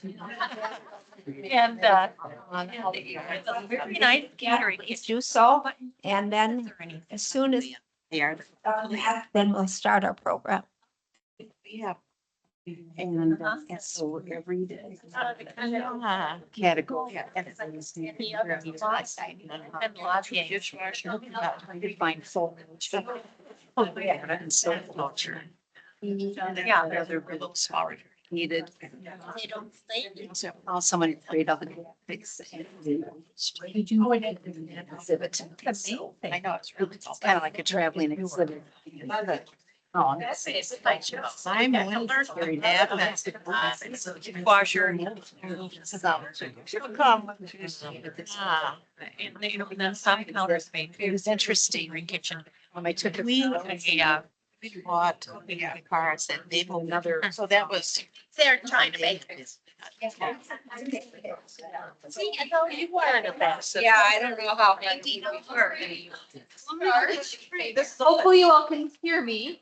I might occasionally walk away from the mic, but I will say I teach classes a lot, so hopefully you can still hear me if I project here. And is everyone okay with that? Okay. No, you can't? Okay, I'll try to make sure to stay here. I'm very much a mover and a shaker, so I can't. You have a hand mic. Okay, I can't help I but. think they're recording it, so they want it to be even. You can't. Yeah. That's why. Yeah. So the. Mine was your. This is that. Hey. Sporting through that. Here. Can they hear me now? Yeah, maybe. Okay. Just up now. Maybe this works, yeah. People are talking about this and so as what was introduced before, I know this is an incredibly long title, but in some ways it necessitates that because this is a distinct group with a distinct identity. So Norwegian American women homesteaders in Minnesota. I'll explain why it's not just Norwegian, it's Norwegian American. To be a homesteader, you actually had to become a citizen. So that's why that's part of it. And it's looking at the intersection of immigration, homesteading, and settler colonialism. I know for many, sometimes that last term or phrase is frightening. It doesn't need to be. I'm going to kind of break down why that's part of this conversation. And as was already mentioned, I'm a professor at St. Olaf College, and I actually teach once a year on Norwegian migration to Minnesota. So you are my class today, but this is a topic that I bring up a lot because a lot of students want to know about their own either personal heritage or that of this space, right? St. Olaf College is located in Minnesota. Minnesota has a pretty distinct Norwegian, Swedish, Danish, Nordic, Scandinavian identity. And so it's something that's really relevant to a lot of students, and they just want to know more. And in a lot of ways, they want to know about that settler colonialism piece too. It's something they're learning about in school. They're very curious about and excited to learn about, actually. And so that's why it's included in this today. So my motivations, I always think this is important to share. They're very personal. I am the descendant of Norwegian immigrants to Minnesota. I'm also a descendant of German immigrants and Swedish immigrants and many other immigrants. But I was very curious about a great-grandmother of mine named Bertina, who immigrated when she was 16, though she said she was 18. And she had left an illegitimate child behind in Norway and then had 12 children in Brown County, Minnesota, on a farm. And her story was one that when I learned about myself, I felt like I couldn't find that much written about these rural Norwegian American women. She kind of felt like this person I knew personally, but I couldn't put her in a larger context, especially in Minnesota. There were some pieces written about North Dakota, South Dakota, but not really as much that I could find besides city spaces too, a lot of urban Norwegian Americans. So I just wanted to learn a little bit more. So that was my kind of motivation for all of this. And the prior to 1900 moment too, because there were Norwegians in this space in those early periods, as you can see on these nice boards. So the guiding questions that I had, and I'll just put them all up right now, try to break them down and make them easy and accessible to understand. How did land practices in Norway influence Norwegian women who immigrated to the US and homesteaded between 1850 and 1900? So what practices did they maybe take with them through that migration, right? Were there certain things like maybe working with dairy that they were used to, maybe working in the fields compared to other German immigrants who didn't have women working in the fields? What practices were cultural that they brought with them that might have lent themselves to become homesteaders at a greater rate than other immigrant groups? The other thing was, what did Norwegian women seek and gain through homesteading? So why did they even do this? Why did they choose to homestead? For these women, was homesteading a short-term economic solution or a long-term family enterprise? Was it something just to make some quick money, homestead, then sell the land right after? Or were you going to give it to someone? Was it something that you planned to live on for decades to come? And how did kin, family, and community play a role in their claims? I use the word kin. Some of you might have heard kinship or kin. Not everyone's related in these stories. So using kin is kind of a space to say, maybe it was someone that wasn't truly related to them, but they thought of them as family or community. And then finally, what can Norwegian women homesteaders in Brown County tell us about rural Norwegian immigrant women more generally in this period? And what was distinct about space, including the history of the Dakota people? So a lot of the work I had done was in southern Minnesota, which is where the Dakota people were. And it felt like when I was learning about Norwegian American history and Minnesota history, they were often kind of separate until we get to the 19th century. And I wanted to know, well, what about prior to that? There were definitely Norwegian Americans here. My ancestors were here. What was this all about? So I kind of wanted to see what that intersection looked like as well. So this speech is kind of broken down into 3 parts, just situating the geography, so kind of space, the period, time, and legislation. Some of these things you might know, some of them I'm guessing you don't know. Then a case study of Norwegian American homesteaders in Brown County. That's actually what my whole dissertation was about, but it just gives you a little insight into one space in Minnesota. And then finally, I think this is the thing that most people like me to share, locating Norwegian American women homesteaders in the archive. So hopefully you can go home today and maybe know how to find these kind of women, whether they're homesteaders or not, but you have the resources to go and find these women in your lives that you might be curious about. So Norwegian immigration to Minnesota. I said these posters do an excellent job of describing this, and I'm only going to give a brief overview. So you probably know this, it's the 200th anniversary right now, technically, commemorating the Restoration coming to New York. And then we see immigration kind of going to spaces like Illinois. Well, first we have kind of Buffalo, New York, and Rochester. And then we have Illinois, then we have Wisconsin, some Iowa, then up to Minnesota. We also have those people going down to Texas too. We know they exist, but for the sake of Minnesota, this is kind of the path that they're going when they end up in spaces like Minnesota in the 19th century, in the 1800s. This is the pattern they're following. Virtually every Minnesotan I can find that ends up in Minnesota right by 1860, so right during homesteading, was settling in Wisconsin prior to coming to Minnesota. So they were there maybe just for a few years, maybe for decades. We're hearing about treaties that were being signed, and then quickly chose to go to Minnesota after. So recognizing these settlement patterns is really important for understanding this migration to Minnesota and these women homesteaders. I also talk a lot about how Minnesota is a borderland. We don't often think of Minnesota as a borderland per se. It's part of the United States. Well, for a long time, especially the 19th century, it was contested territory.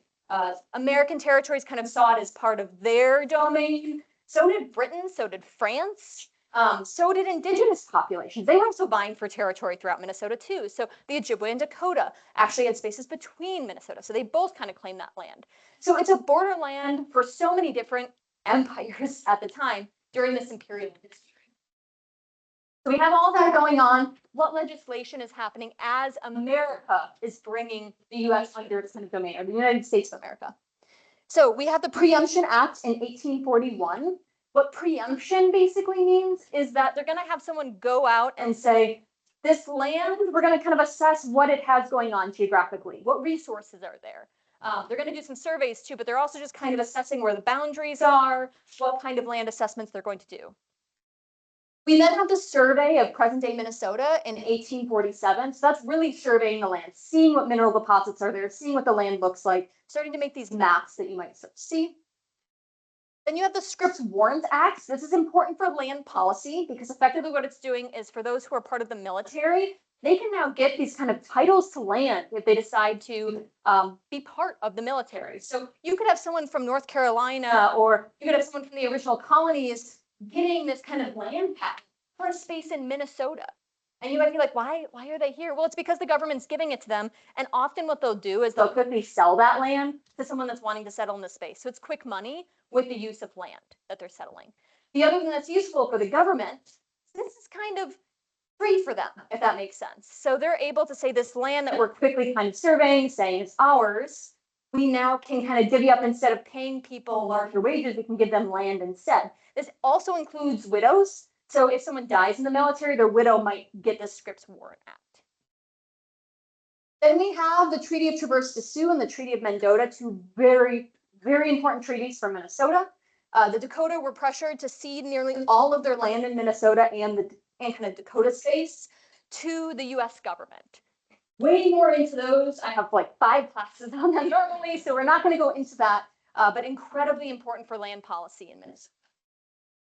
And then we have the treaties of 1858. So there actually were treaties after these initial ones in 1851. 1858, effectively a delegate of Dakota leaders went to DC and were pressured to cede their land north of the Minnesota River. And I have a nice little map here to show you what some of this looks like. So all the land in green is Ojibwe land. What they agreed upon with the US government was quite different than what was agreed upon with the Dakota, partially because the Ojibwe still had some rights to hunting and fishing and also rice cultivation too, so wild rice. The Dakota had different treaty arrangements. You can see some of these years, like 1837, there was actually some earlier agreements made, thinking of St. Paul and Minneapolis spaces, Twin Cities. But then all of this other land pretty much in 1851, and the only reservation land was this strip of orange that you can see. And at 1858, effectively all the land north of the Orange, or north of the Minnesota River in Orange, was ceded to the US government. So you can quickly see how over just less than a decade, how much land was being transferred from these indigenous populations to the US government, and eventually the state of Minnesota, for settlement, for Norwegian Americans, for Norwegian American women homesteaders. But this is how that transfer of land was happening. So again, at the same time, we have 1851, 1858, you're seeing these land transfers. Well, you're seeing Norwegian Americans quickly talk to each other. You see immigrant letters back and forth, things like that, saying these treaties are going to be signed, or they have been signed. We should go over to Minnesota now and claim this land before anyone else does.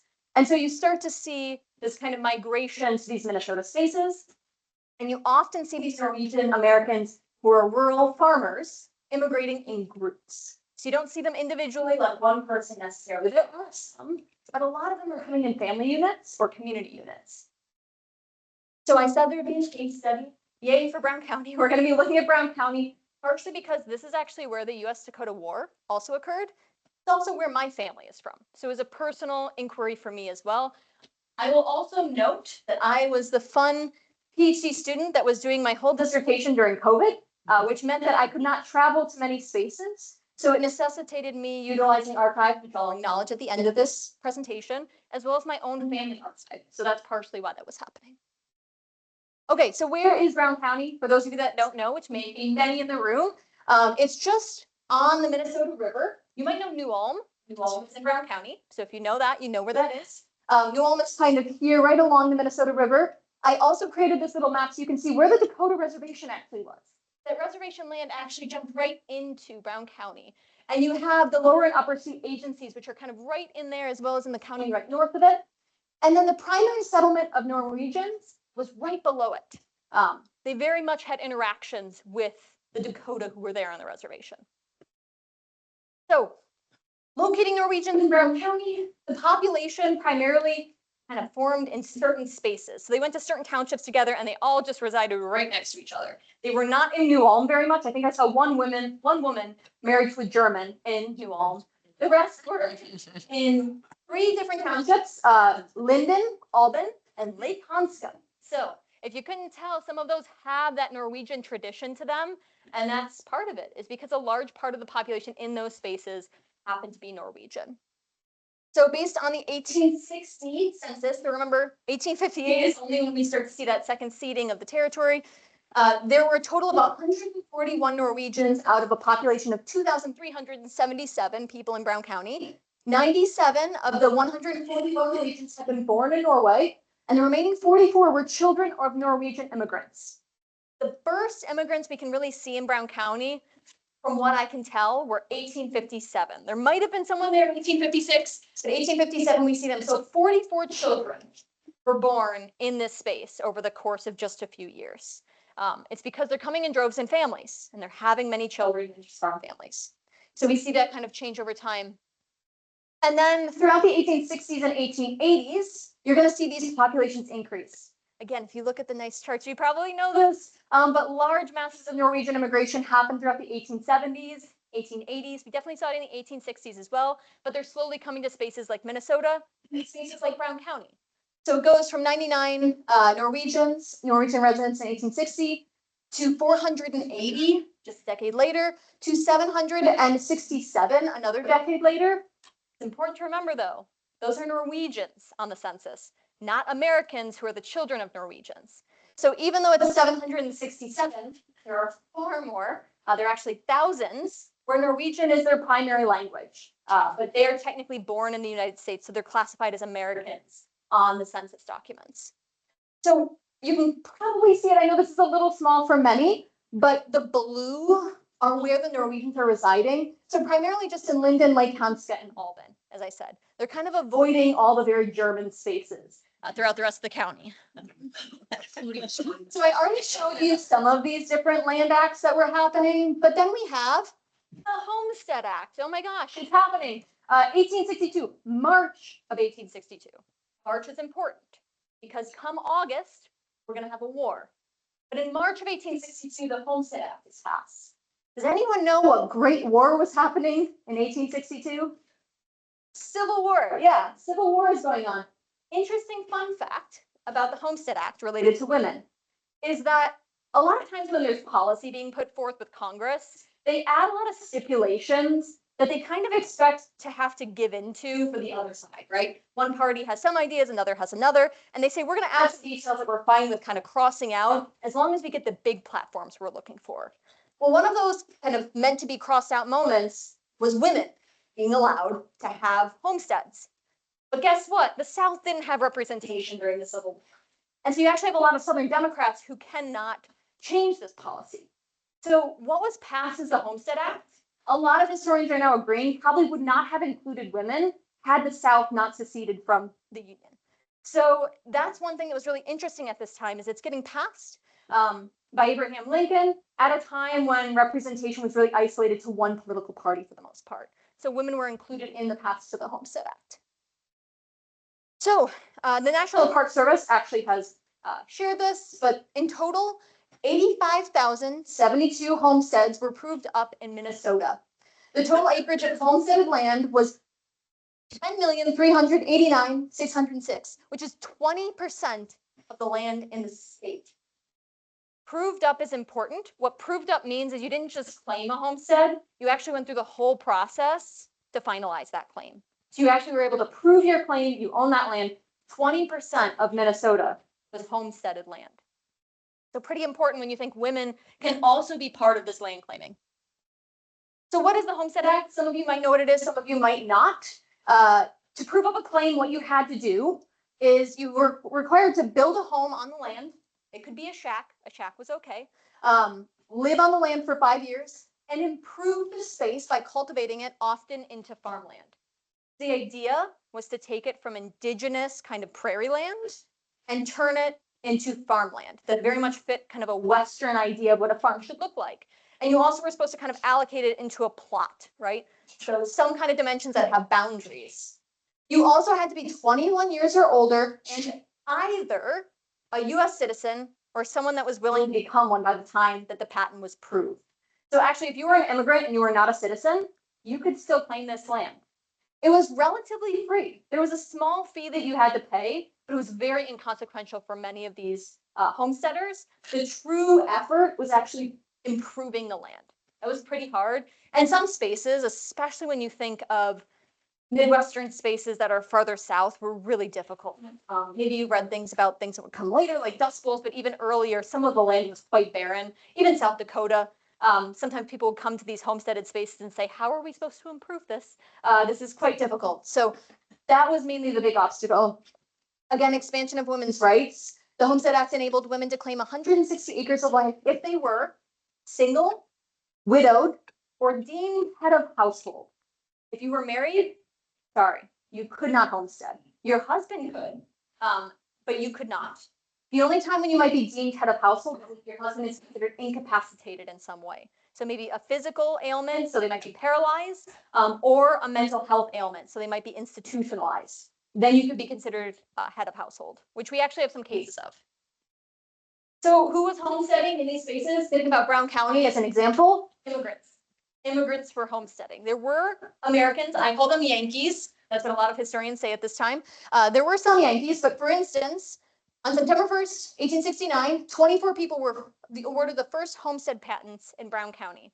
So the first ones that were officially awarded were to 12 Germans, 8 Norwegians, 2 Danes, 1 Austrian, and 1 Yankee. When we think about the population of the space, Germans far outnumber Norwegians, but not in homesteading.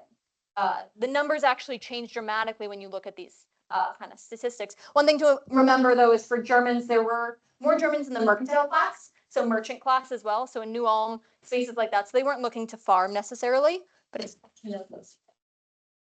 it's also important to note homesteading amid Indigenous American dispossession and displacement, because in a lot of these spaces, there's no way in which these women could have gained this land without this land becoming available, right? And how did this become available? Through forceful dispossession. So there are many treaties. I'm not going to go through all of these, but you have things like Pike's Treaty early on that discussed some of these ceding of land, especially the St. Paul and Minneapolis. You have the Treaty of 1825, which established boundaries between the tribes living in the upper Mississippi River region, so especially Dakota and Ojibwe.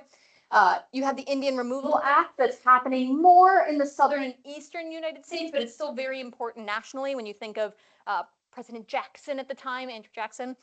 Then you have 1830, the Treaty of 1830, ceding land from the Mississippi to Des Moines River for common hunting ground. The Treaty of 1837, Ojibwe and Dakota cede land east of the Mississippi River. Just in your brain, just keep taking the land slowly and slowly being ceded. Again, we have the Treaty of Traverse des Sioux, and then 1858, we have the treaties that were happening with that above the Minnesota River. And then finally, by 1862, with the Homestead Act in March, and in August, we have the US-Dakota War. And as a result of this war, virtually all of Dakota would be forced to move out of Minnesota. They would be forcefully moved to first Fort Snelling, then some to prisons in Iowa, and then throughout the wider United States. There were some Dakotas still residing in Minnesota, but very few. They faced a lot of antagonism from settlers in the spaces. So it was deemed for their survival for them to go to those spaces, but it was effectively also erasing their culture from the space and history from the space. And then eventually there would be the Abrogation Act or the Relief Act, where the US government nullified all treaties with the Dakota and Ho-Chunk nations due to the US-Dakota War. So all of these treaties nullified. The government said, because you decided to wage war, we decided to end this, all of these treaties. So again, opens it up for homesteading quickly. One thing to note too is I look a lot at the cultural legacy of Norwegian American and Dakota in these spaces during the war, because I think a lot of people don't think that Norwegians were in these spaces, but they were. I know for a fact they were. My own relatives were there, and they have written stories about these things. But here are a few accounts. So one is from a Dakota woman. Many Dakota people came to dislike their German neighbors, and particularly because they rejected Dakota norms of hospitality and reciprocity. Some came to despise the settler colonists because they had taken the land and run off the gain and were unwilling to share what they had with others. That they were unwilling to share food when people were hungry was a particular affront to Dakota values. So what this really highlights is just this kind of convergence of two very different cultures, right? You have Dakota people where hospitality and reciprocity are inherent in the culture. So this idea of if you have something and someone else doesn't, you're supposed to share. Everyone's supposed to benefit. Where for a lot of these settlers, they kind of isolated themselves. They might share with others from their communities, so other Norwegian Americans, but they also were kind of creating their own individual properties, right? That's the intention of what they're supposed to do as they're coming to these spaces, is not necessarily share what they have, but keep what they have and kind of isolate that individual wealth that they might be slowly accruing, though it might not seem like a lot of wealth by any means, but you're not supposed to share in the same way. But for a lot of Dakota, that was really, really insulting. It's as if you almost said hi to someone and someone just ignored you or said goodbye or something very rude. So it was seen as something quite rude that was happening. Another source from Norwegian Americans was from someone named Torgrim. Torgrim once found a Dakota man unconscious and near death on the icy water of the lake. He took the Dakota man home and cared for him until he was well again. So the Dakota people trusted Torgrim, and there was mutual friendship. So there's some accounts from Norwegian Americans that maybe there was some kind of connection or friendship. Though it's hard to know for sure, right? These are personal sources, so you have to take them with a grain of salt. You also have sources like someone named Ingrid, who is also a Norwegian American, used to give members of the Dakota Nation salt, pork, and fresh bread when she had some. So you see moments where there is reciprocity.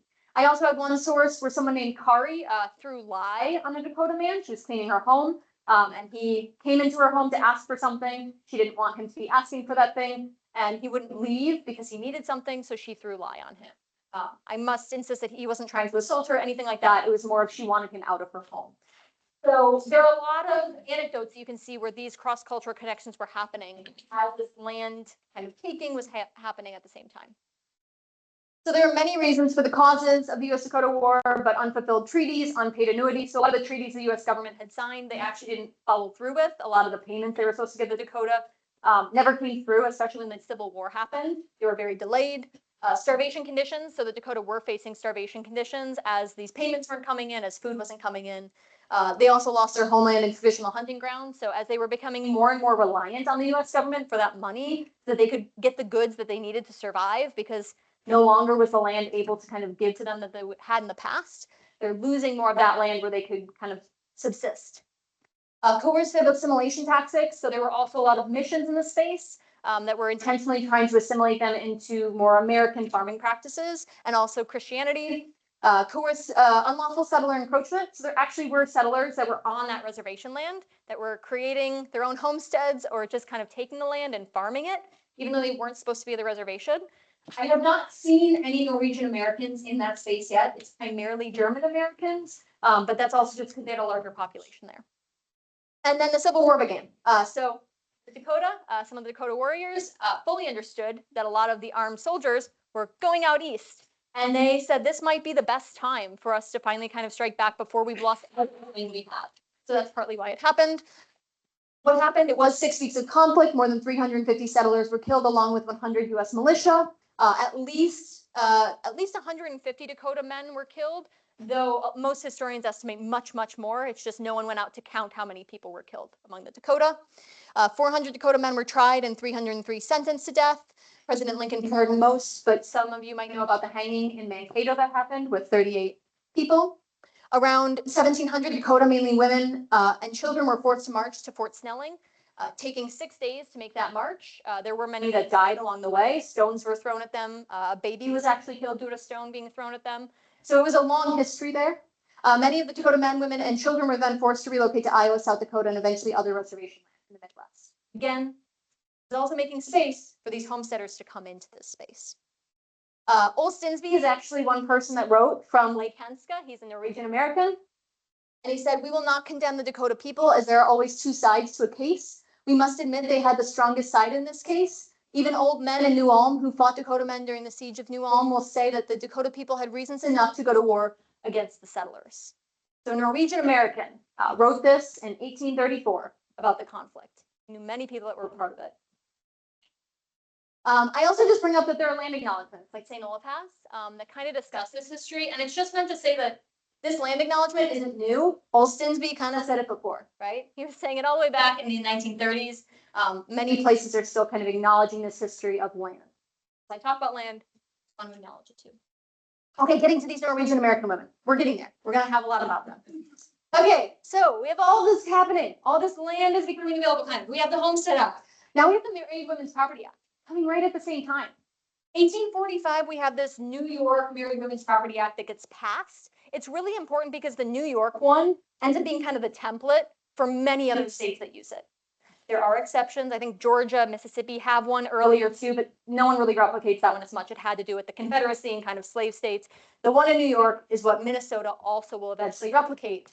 It granted women separate personalty, which is basically property, from their husbands. And property isn't just land. It's like all that stuff that you accumulate, right? All of that is your personal property. It was passed in Minnesota in 1866, so it was done by a statewide basis, not federal policy.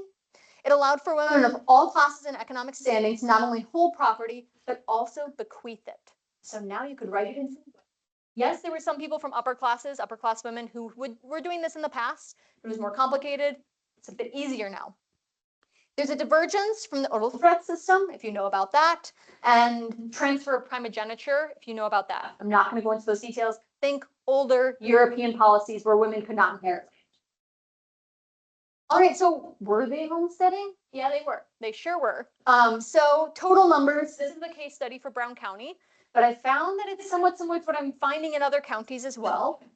Between 1860 and 1880, Norwegians constituted just about 4.9 to 7.4% of the overall population of Brown County.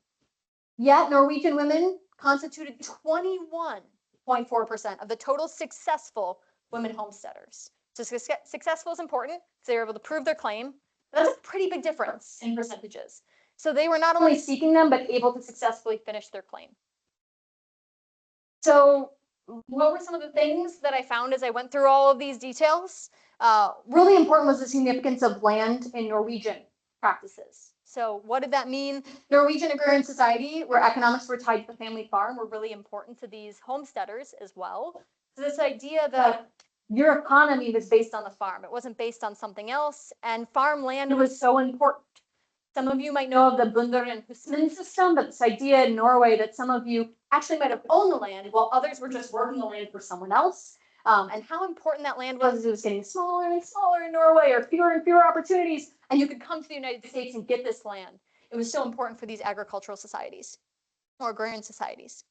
Women's labor was essential on a family farm in Norway. So domestic labor was important, reproductive labor was very important, barnyard labor and field work were all important. Things like barnyard labor, so dairy, cattle, kind of all the animals, was not common in other cultures. So for instance, German Americans were not used to necessarily having women in the barn. Some were, but not as many. So it made a difference in some of these societies, the different roles women would play based on where they'd immigrated from. And the significance of the fishing industry in Norway also played a really big role, I found. So it contributed to community understanding of women's abilities and labor potential.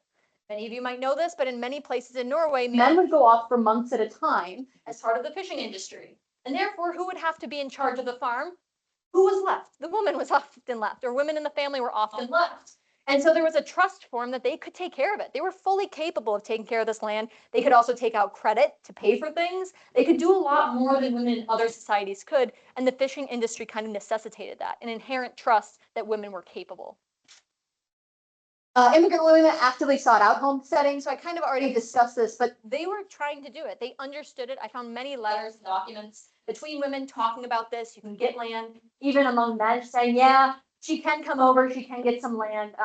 We don't encourage it because it's not great for a single woman to do this, but she can do it.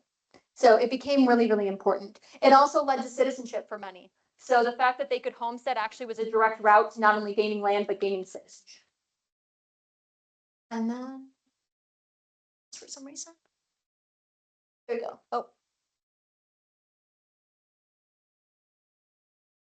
Here we go. Women saw the homesteading through a long-term lens. So I said at the beginning, I wasn't sure if it was a short-term or a long-term lens. Definitely long-term. Many of them chose to give their land to kin or family members. I saw many women who chose to give it to other women, which was very fascinating. So most proved their claim actually later in life. So most of the women homesteaders were in their 60s or older, and they often resided right next to family members. So it's unclear in some of the documents if the family helped them or not, but in most of them, they actually bequeathed it to those family members that were neighboring so that the farms could be doubled in size. So that was often happening. But again, most of these women were in their 60s. Some of them also ended up claiming the land because their husband died along the way. So he might have started the homestead. He passed away. She ended up taking up the claim and finished it. So that's what was happening too. Okay, this is going to be kind of quick just to make sure I'm good with timing. Okay, yeah, I'm still good. Locating Norwegian American women homesteaders in the archive. Gone speedily through all of this, but we kind of started out saying they're coming to Minnesota. No shock to anyone here. They're residing in some of these rural spaces. They're taking advantage of the fact that right as treaties are being signed, the Homestead Act is being passed. They're seeing these spaces open, and they're seeing that through things like the Married Women's Property Act, they not only can gain this homestead, they can keep it. They can even get married and keep it. They can even end up making a will and give it to the next generation. They're seeing all of these opportunities. But how do you find these women?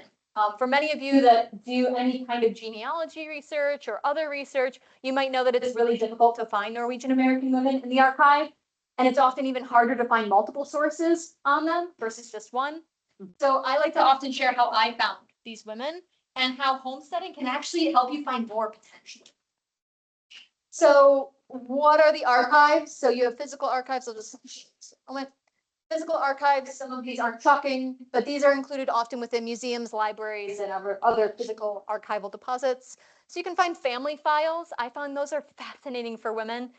You can find a lot of details that people have chosen to write about them. You have to remember that some of these are personal anecdotes, so they might not be fully true, but they can also highlight what someone might be really excited or they see as important. So maybe they were able to help with the birthing of a cat. Well, then dairy must have been important in that family, right? Why would they even choose to write about that? They might have all these other stories associated with women that you might learn more about.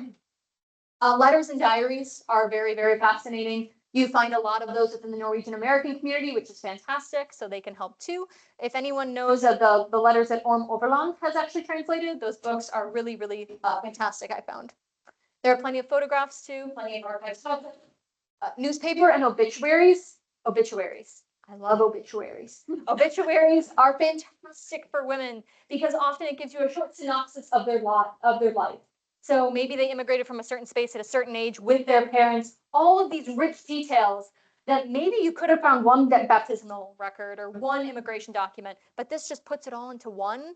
They'll often share the nitty gritty details sometimes too, like this hardship happened, they broke a leg when they were 24 and it always made it difficult to farm, but they still did it, or they were an important member of the community choir, things like that that you never would have known about. But in an obituary, they're kind of celebrating someone, so you get all these great details. So look out for obituaries, they're little gold mines.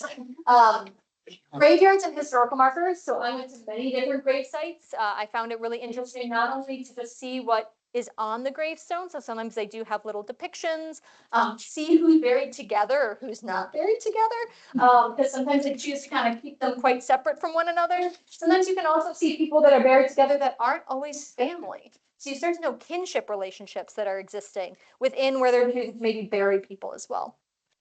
And then digital archives. I mentioned this before, but I happened to be doing a dissertation at the worst possible time, which was the COVID pandemic, which meant that I couldn't go into many physical spaces. So I personally relied a lot on digital archives, and I think there's so much that has been digitized in the past few years that you can utilize. So for instance, government documents, census documents, plat maps. So a plat map is like this one up here, and I'll show you a bigger picture later, but they basically break down the land that people could have, and it has their names on it too. So you can see exactly what borders someone might have had. The Bureau of Land Management. Yay, there's a federal agency that you can find all their documents for free online. It's incredibly useful, and I'll show you more pictures of it in a moment.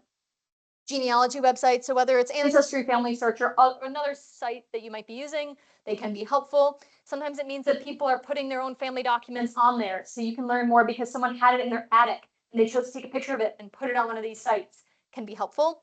And then digitized collections. So there's other collections that just exist that are digitized, whether it's something like the Norwegian American Historical Association or Norway House or some other space that's digitizing things, they might have a collection that helps you too. So what I had to do for my research, because it had to be something that I had to get a PhD in, is I couldn't just find one source. For every single women homesteader I found, I had to find about 6 or 7 sources to confirm their identity, which again, for any of you that know Norwegian American women, not the easiest thing. There are about 70 to 90 women I still wish I could use, but I don't have enough on them. I only have about 3 or 4 sources. So the ones that I was able to confirm everything about them was dependent on that many sources. And I went through technically 896 people in the end looking for all of these. So going through some of these just to kind of connect with them again. Family files, letters, diaries, all the benefits, locating detailed stories of women.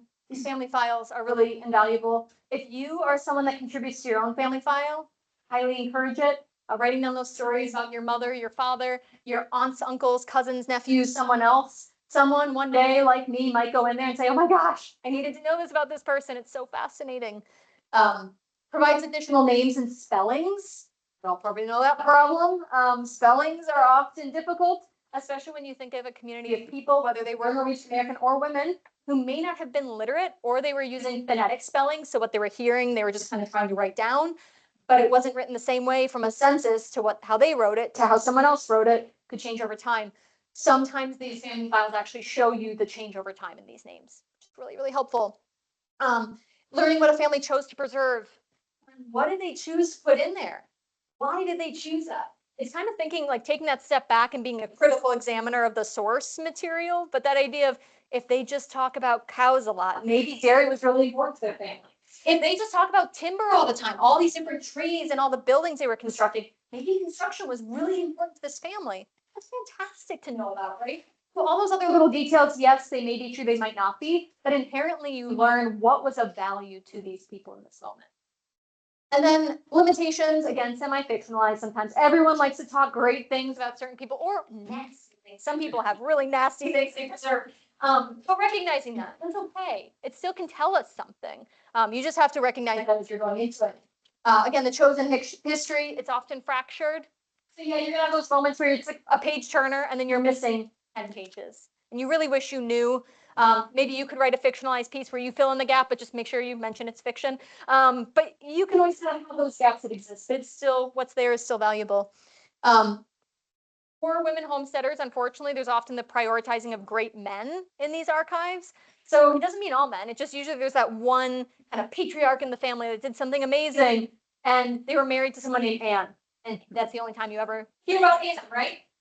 So just remembering that that's going to happen. That's part of the archive preservation. And it's not just women. It's often the elderly and children as well that sometimes are neglected. Naming may not acknowledge a woman's maiden name. So you may never get her maiden name, and that's just the case of it. But any name you can get is still valuable.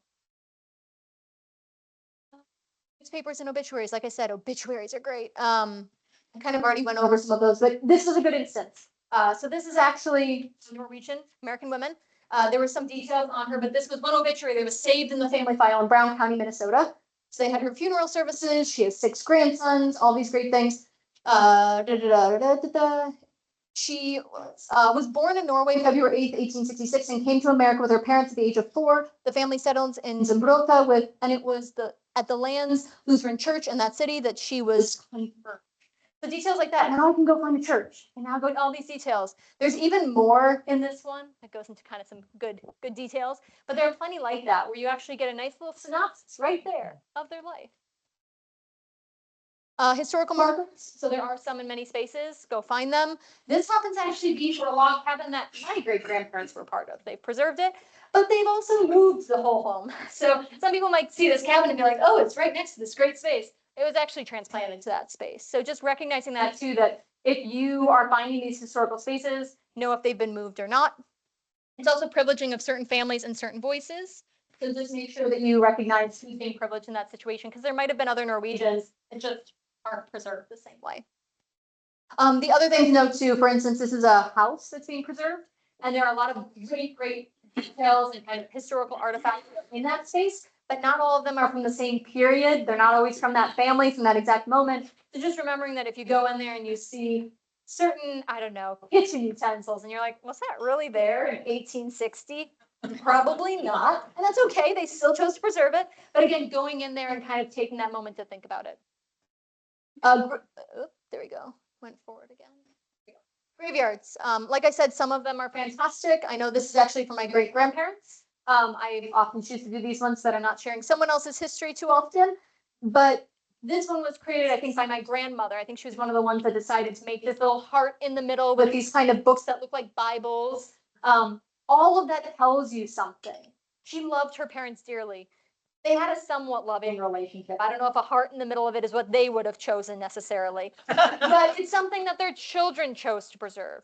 It also, you can see the farmland right behind it. They wanted to be still in Lake Hanska, which is where they were, right near the Lake Hanska church. So all these kind of details that matter to them put there, and knowing who decided to erect this is important too. So they can kind of tell you what's going on. As I said before, it can also tell you about who's buried near them, all those kind of details. If they're still being preserved, can also be really useful, I found. So if I see some gravestones that look particularly nice and really cleaned up, I try to find if there's someone in the area that's taking care of it. Who are they? Are they related? Do they have documents? Because if it's really nicely cleaned up, maybe it's just a grave person like taking care of it intentionally, but often it's family or someone that cares about these people. So you can go find that too. Many of you might know too, there's often decay that happens in cemeteries as well. Unclear mapping of burial plots. Sometimes you have great kind of grave sites. Sometimes it's really complicated. And then lack of choice of the deceased. So this idea of you might want to go find, I don't know, Greta. Greta's not there. But you can find other people nearby. Maybe Greta's gravestone is just hard to find, or she just didn't get a gravestone. But maybe there are others with that last name that you can find nearby too. Okay, digital archives. These are the ones I love that you can use with your computer. All of these are pretty much free that you can find. So just so you know, you can use these online. But if you have access to something like an ancestry or family search, they can give you greater access. So many of you probably know the federal and state census documents. This is really useful, for instance, for one woman named Anna Anderson, a Norwegian immigrant, who got a homestead because she was deemed head of household. I was so confused why she was deemed head of household until I saw the census that her husband, Christian, his condition was insane. I found him in the St. Peter's. Insane. In sanatorium. So I found his records there. He actually passed away there eventually, but he had some mental health difficulties. So he was actually institutionalized, and she ended up being the homestead claimant on that. So going into these can actually really help you see some of these details. You probably know many of them, but that's again a highlight for homesteading. Also, one thing to note too is there's often misspellings. You know that, which can happen. Misunderstanding of questions or intentional changes. So saying what nationality you are or what your occupation is could have been intentional. And then again, sometimes intentionally incorrect information. Just remembering that sometimes people chose to do that.